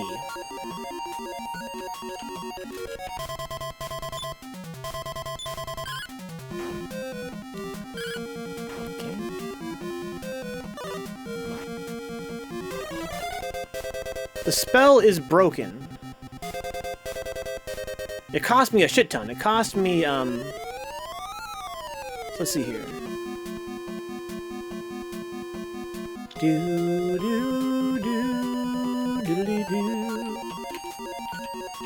So, Firebane. It cost me 6 MP. No clue what it does. They kind of look scary, right, John Hinder? But they're not really that scary, though. Not scary as they look. Beer battered fish. Yeah, I fuck with fish sometimes, but not like a lot. Get sardines, oysters, and have them on your favorite crackers. If you still hate it, then yeah, you just don't like canned fish. Gross! Maybe I'll try it, but gross. Maybe, but also gross. Welcome back, Connor.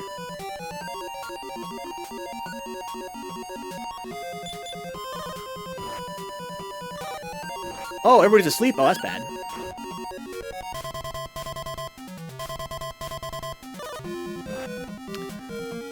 So, Getchley, go ahead and cast, Fireball. The spell is broken. Oh! I can't cast spells on these guys, I guess.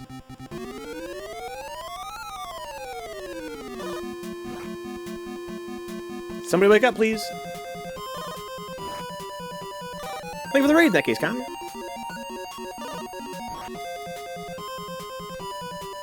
Horm's awake. Brian's awake. Fuck him up.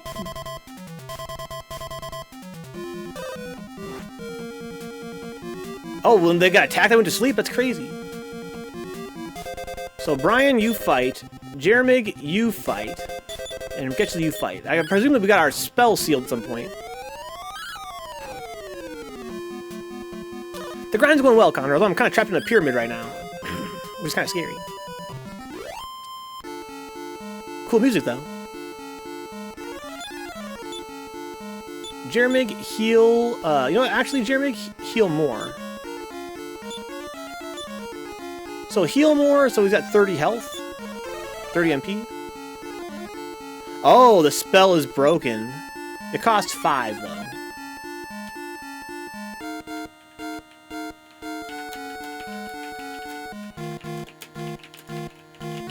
So we can't use magic here. Me and Dad just got done with a 6-hour grind on Monster Hunter. Nice, sounds like fun.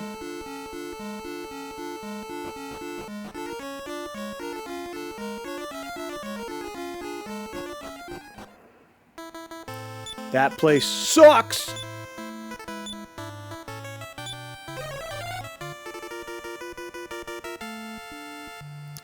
He doesn't like you. I don't like you either. Jeremy, use regular heal on Brian. And also use a regular heal on yourself.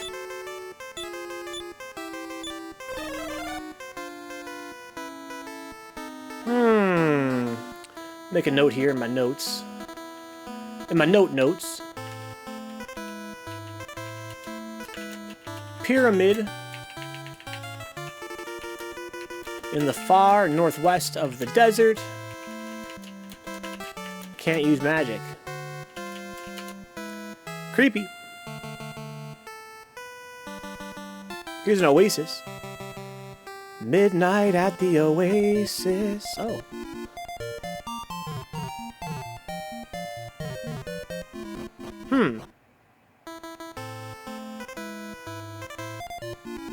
I can choose what's that enter from. That's funny.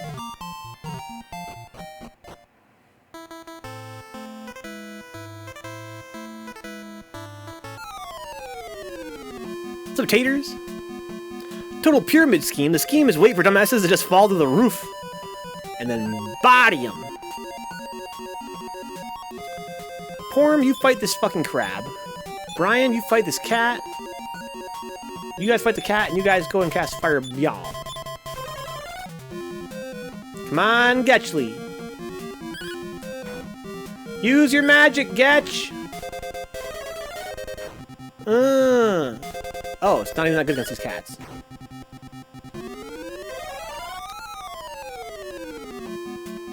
I got more defense, that sucks.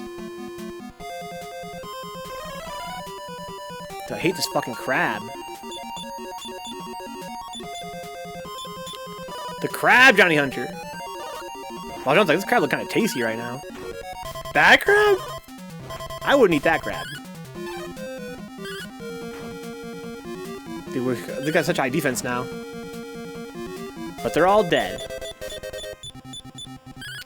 It lusts for me, I just know it. Do you think a crab could lust for a fucking human being? He was his own defense, you son of a bitch! I can't even kill this guy now. Ooh, I'll probably use magic on him. I think my fucking spell is sealed. What if I can cure that sealed spell thing? I want to kill this guy so fucking bad. I want to have to run away. So what do you got? Nothing here useful. We could try Blaze. What do you got? Surround, Expel, Antidote, Heal More, Stop Spell.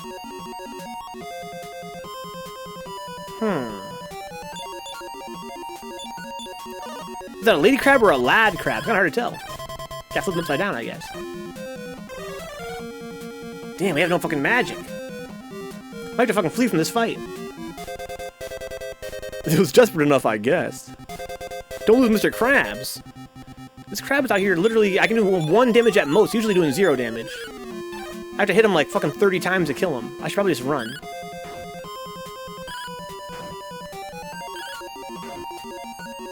I feel like I want to win just to spite this guy, though. We're doing 1 damage, right? I had to do it 30 times. Fuck you, crab!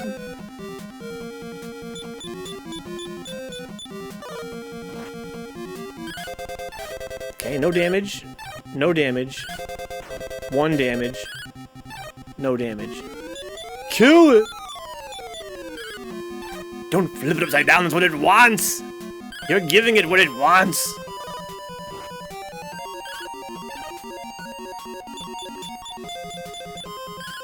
Mental note, kill the crab first. He can become invincible. Yeah, I can't use magic because my magic got sealed for you. All my spells got sealed by the fucking cats when they were here. So I can't use any magic.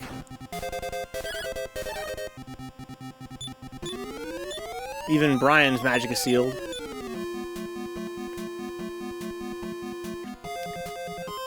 He's weak to 7-up damage. Flip that down for bonus damage. Hit the crab in its weak spot for massive damage. I'm still hurting him once in a while. Yay! Crits ignore defense! Amazing. Amazing. Yay for crits ignoring defense. I'm pretty much out of magic.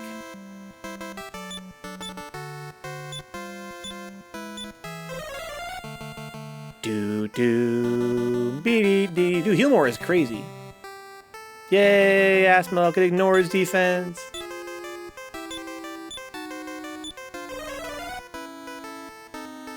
Okay.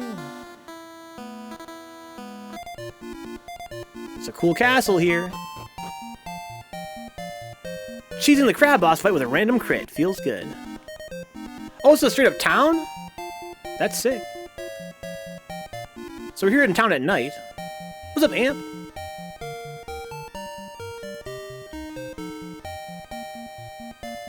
Nothing seems to be open at night. Which is fine, it's fucking nighttime. It is what it is. So this door I can open with this thief key.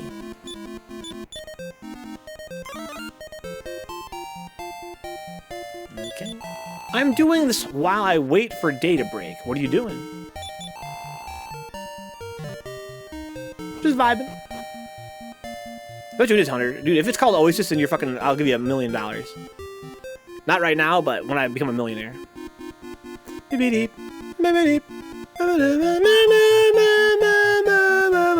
Best song of the game. There's a fucking castle within the castle? Castleception? That's what Insane didn't sing. Best song of the game. Johnny Guitar.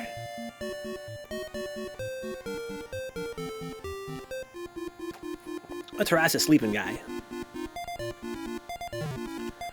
Wake your ass up! I said wake your ass up!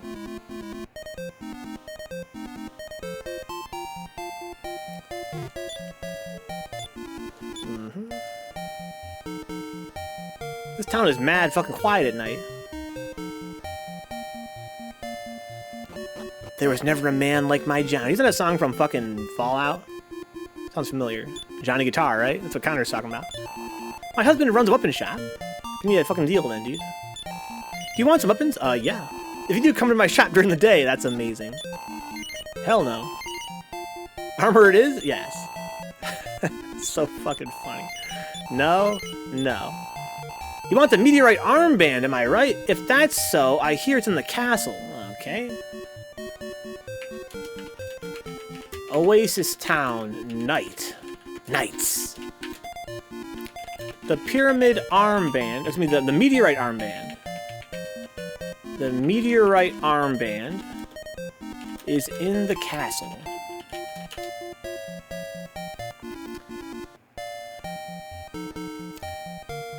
As always plays New Vegas, huh? I was just playing the new Indiana Jones game. How is it, Amp? I hadn't even heard of this game before.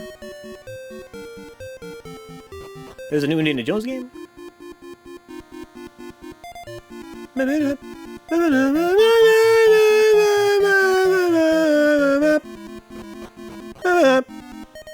Oh, it's another one of these fucking arenas. Yeah, it does a day-night cycle, right, Dano? Isn't that cool? This fight ring is only for monsters. If you want to watch the match, buy a ticket at the shop. So it seems like it's just a reskin of the other place. Like it's literally the same place in memory in the game. All the same NPCs are here.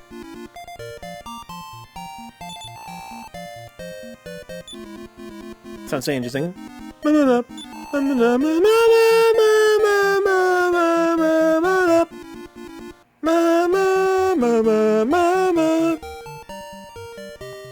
I got like 1 billion hours in this game. How you doing that game, Johnny Hunter? You have all kinds of sweet mods?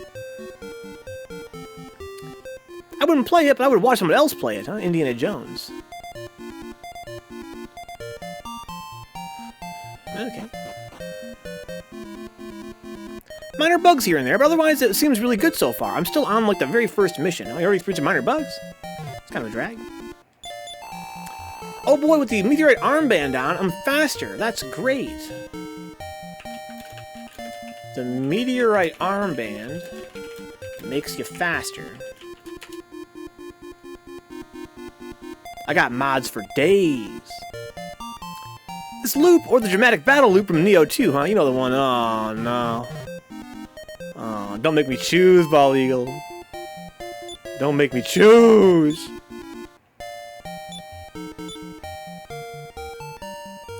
This music makes me violent. Yeah, not as violent as the Little Mans. So we're talking about Neo 2. Never forget the Little Mans.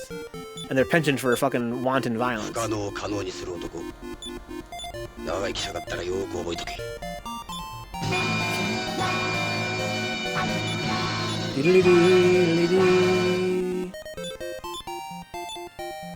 might be something secret here, I guess not. There's a fucking castle.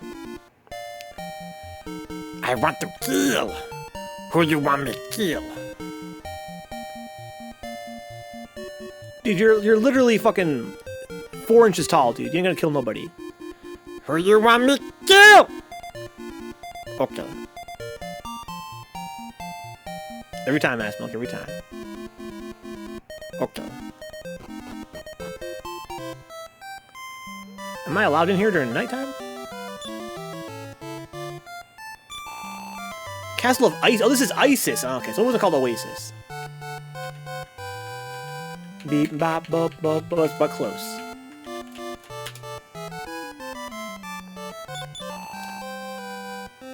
Is the castle open at night? Seems unusual.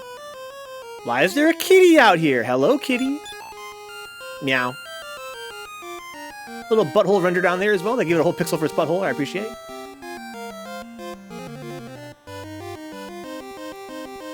That's a voice from the axe throwers in Warcraft 2, huh? Who you want me to kill?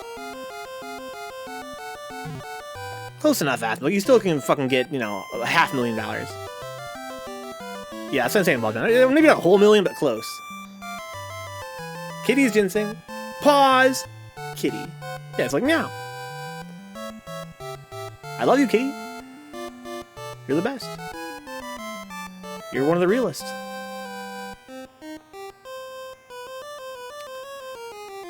So, anything over hither?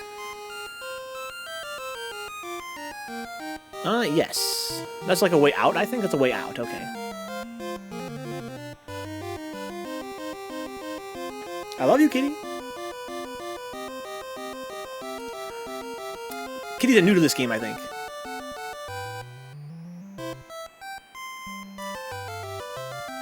Oh, there's a lot of kitties around here. Meow. Exactly, urgency. Meow.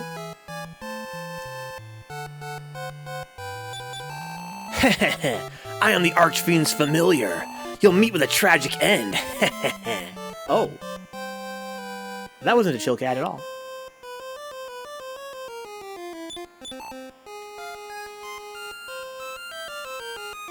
Why is there an Archfiend familiar here? Just randomly.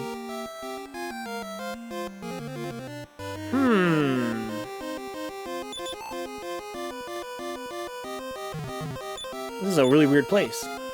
You usually can't enter castles at night.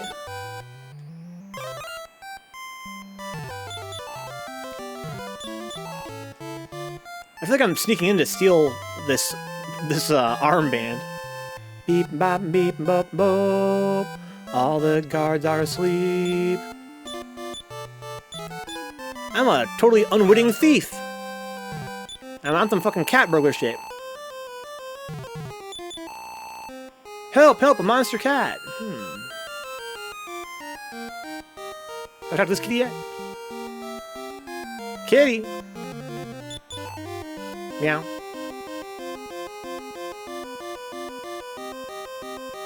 Meow.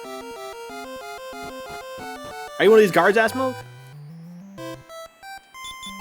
The queen's already retired. Retire! I can jump out of the window there. Meow. Right? This guy don't even have a fucking bed. They're just out here asleep on the floor. Why y'all sleep on the floor? Oh, I can't sleep. Well, maybe you should get a fucking bed. Who knows? You might fucking like it if you tried it. So I need to get the magic keys so I can get into these fucking rooms. Retired.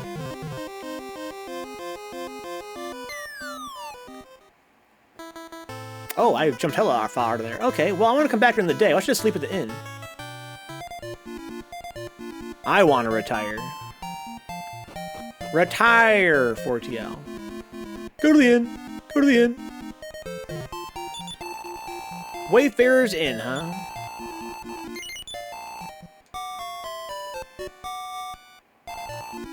Now it's daytime. All the magic's going down in Isis. So now we'll make a new note here. Isis. Day. What we got? There's a guy here at the fucking graveyard. Okay, created by the late pharaoh. Okay, so this was, you know, the town was created by the late pharaoh. Okay, alright. With you so far. You come from Aliahan? I'm afraid I don't know very much about that country. Well, that's okay. I don't know about your country. Water we value the most. Makes sense. It is the lifeblood of humanity. This country is ruled by a very beautiful queen. How beautiful are we talking here, dude? How large are her bazongas? I'm sorry, sir, her what? I said, how large are your queen's bazongas? No one may laugh at Socrates. That's indisputable. Okay. No one may laugh at Socrates. After I'm done with Isis, they gonna be was. Oh shit, Daniel, that's crazy. That's fucking bars, but you're right. What if they have any tasty mummies for sale? You eat a mummy, Johnny Hunter? Meanwhile, they have a giant-ass fucking moat. Well, it must feel very valuable. It must feel very wealthy. I am Socrates. I just sit here and wait for night to fall. Did I not go into that guy's house yet? Oh, I remember. He's a guy that just sits in his fucking room all night. That's funny. He waits for night, then he waits for day. In the North Desert, there's a royal grave called a pyramid. Okay. Ignore that, I guess. In the North Desert is a royal grave called a pyramid. It's insane, Assmoke, right? It sits around waiting for night and then waits for day. What do you got?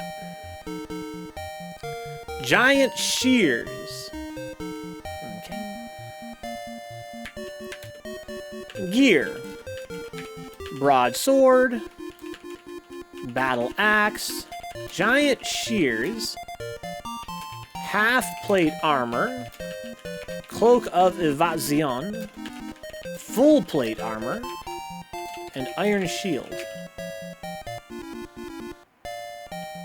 Sick, sick.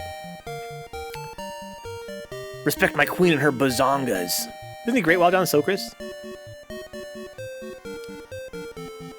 I said, how big are her bazongas?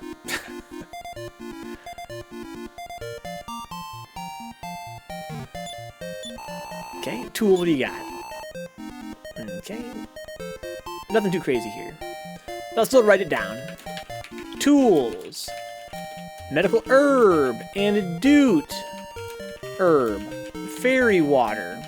Wing of wyvern. Full moon herb. Leather helmet.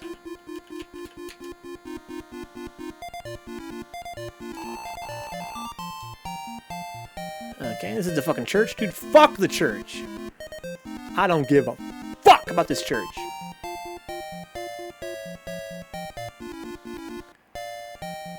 Okay. What else we got around here? Anybody else to talk to? This shop deals in tools. Same stuff. Interesting. This is the weapon shop guy's house. Okay. I love the fucking emojis. They're so fucking adorable. The handcrafted emojis. Anything new here during the day? Probably not, right? It's all the same folks. Fuck the church! Farmer does. I love the church and always have. Praise be. Praise be. Please revive my guy. Do you reject Satan? I do reject him. This guy's like, wow, I'm so fucking fast. Gotta go fast. Fucking emojis. Alright. So, I've got some gold to buy some fucking sweet gear. And to, I guess. So... Hey. I do want to buy some shit. I want to buy this full plate armor, I guess. I'm kind of curious about this fucking cloak as well. What's with this fucking cloak? Who can wear this cloak? I love her bitmojis. I want giant shears. I want this full plate armor. And this cloak makes me curious. Cloak of evasion. Well, let me buy this cloak. Actually, you know what? Fuck this cloak. Let me talk to this guy. I want to buy your full plate armor. Who will take it? Getchley. No. Jeremig. No. Now, Brian. So Brian can wear it. Okay, so equip Brian with this fucking full plate. Okay, small little jumpy jump there. Let's sell his old shit. I have to go to the tool shop, right? Oh, Mr. Tool Shop, could I sell my shit to you, dog? Let's see, sell Brian's old half-plate armor.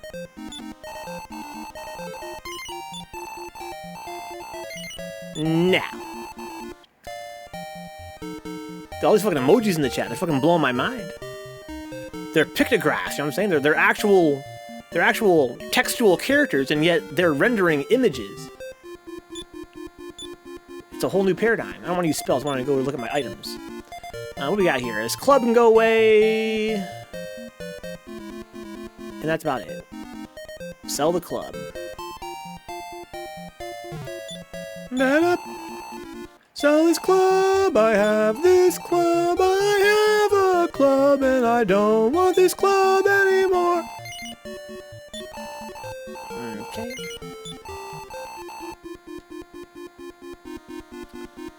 It's just so fucking suspense. The future is now. Almost like all of history is just one big fucking meme. Alright, so let's go to the castle during the daytime. Why is there an evil cat there? There you go, Ginseng, right? Actual textual emojis like God intended, or the actual image emojis. Venka, why are you bothering with this iron and chain armor? Just get enchanted diamond and beat the Ender Dragon already. That's a good idea, Baljan. I'm trying to do it, you know, in phases, though. I'm nowhere near getting diamond yet. I'm still working on, you know, the iron shit, the chainmail. So, was there no cats during the daytime? Just like in real life? I play games to escape reality. Beep, boop, boop, boop, boop. No cats during the day, huh? Well, you know, there's a really funny little path over here. There's no such thing as an evil kitty went over this. No, that was a super evil kitty, though. Asmo. That kitty literally looked me in the eye and was like, I am evil.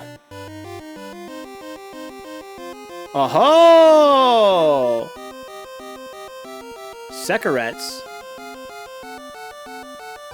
Hey there, big guy. I'm looking for the meteorite armband, which is supposed to be in this castle somewhere. Oh. No, okay. Interesting. Gotta come back here at night when that guy's fucking gone.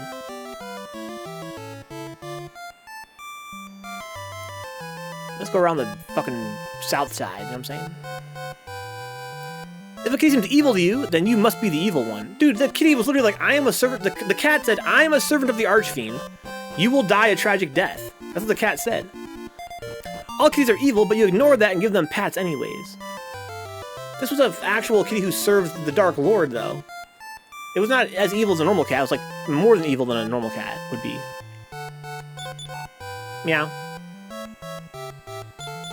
Meow. Meow.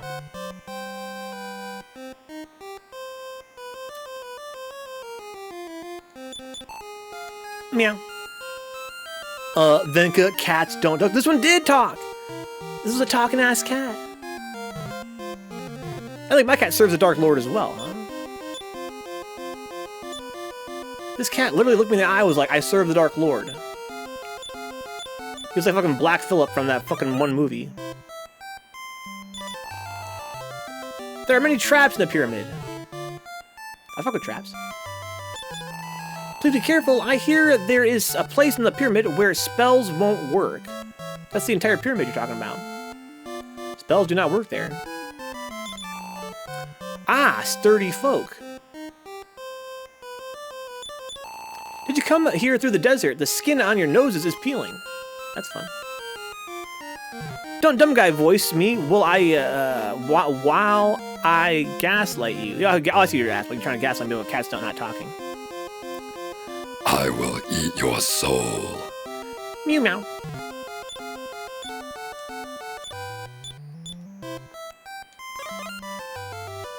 What do you got here, my guy? The pyramid has already been pillaged by many thieves. Take some notes here, I guess. So, the pyramid has been pillaged by many thieves. Yo, Queen! I heard you're very beautiful! It's our time to look after the Queen. I would give my life for the Queen. Oh, my Queen. People out here really fuck with this Queen. There's a secret to the pyramid in the songs the children sing. Okay. There is a secret to the pyramid in the songs the children sing. The pyramid has been pillaged by many thieves, huh? How small are these fucking thieves? Little baby-sized thieves. Oh, this cat fucking sighs? That's funny. Let's all sing together. Let's. Sing me your song. The round button is the button of the sun. Open the door with the small button. Okay. The round button is the button of the sun. Open the door with the small button. O, which to try. O, which to test. First to the east, then to the west. There you go. Thanks, little Jimmy. I'm little Billy. Thanks, Carl. We are the ladies in waiting of the queen. Button, button, who's got the button? Nothing can frighten the queen. The archfiend himself kneels before the beauty of our queen. Nice. Everyone speaks so highly of me, but what becomes of beauty that blossoms briefly, only to fade away? She's the first ever female, monarch in this entire series so far. She's a queen. Usually have to go talk to the king in order to save your game, but she's the queen. Right away again? No. Well, good night then. I look forward to meeting you again. Good work. Hold in the reset button. Oh, that's funny. She had different dialogue than the kings do for saving your game. I got tricked. So let's go ahead and close the content. And then run that shit. It's like Cleopatra, right? Johnny Hunter? I love being a kid. You sing songs about puzzles and ancient pyramids all day. The good old days. Yeah, I miss those days. Go west. Dragon what? Dragon what?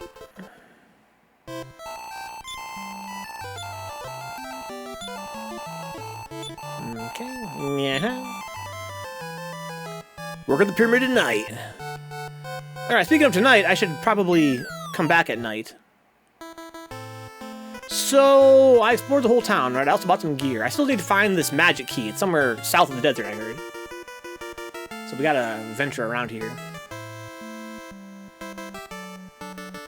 Beep, beep, beep. There's a swamp.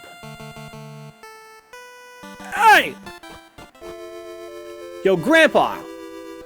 I want that fucking magic key, dog. Are you gonna search for the magic key? Nah. In that case, I won't say anything. Yes, Grandpa. Are you in search of the magic key? I hear that the key lies in a pyramid in the northern part of the desert.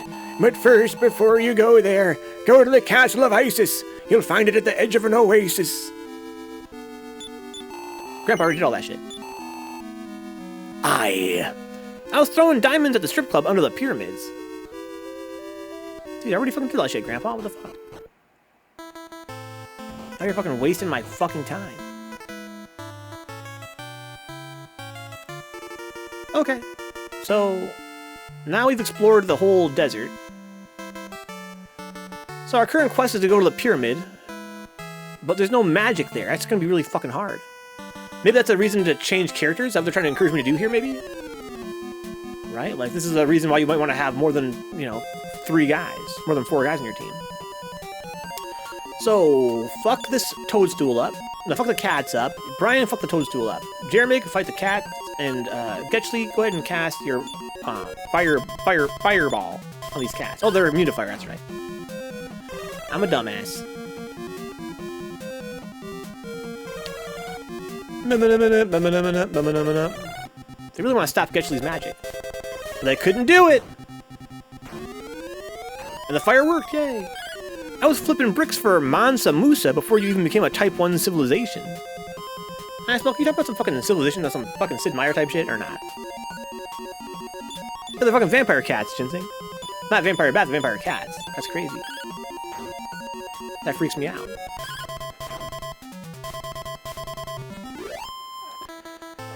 So I made some new characters. Let's say I made more warriors, right? At my home base. I have to level them up, you think, from nothing. They probably level up really fast, though. I pushed a camel through the eye of a needle. Sick. So basically what I want to do now is I want to wait until nighttime. And then visit Oasis, then visit Isis again. Well, there you go. There you go.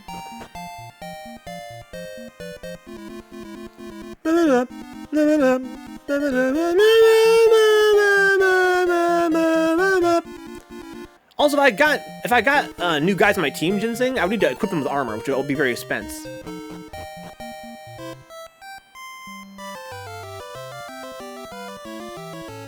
Meow. Beep, bop, bop, bop, bop.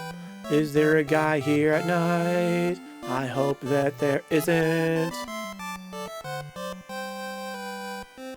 Damn.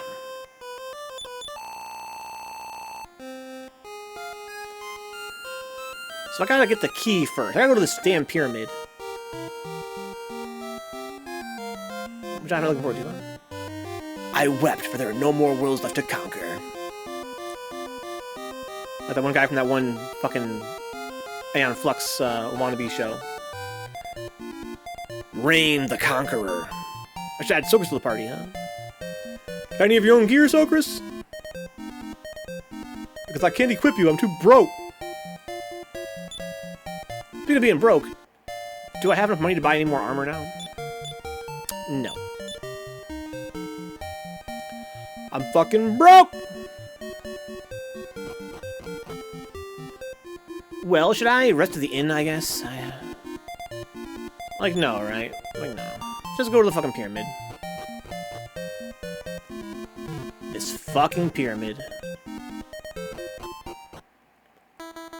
No magic in the fucking pyramid? That's crazy. Be-be-dee-dee. It's Momos! That's what fucking Asshole was talking about earlier. The fucking Momos.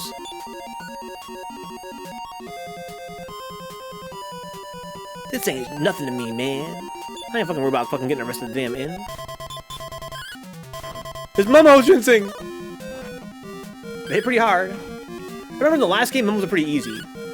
There are those enemies that have like a lot of health and a lot of damage, but they don't inflict status changes. Really, the only enemies in the game that are scary are the ones that inflict status changes.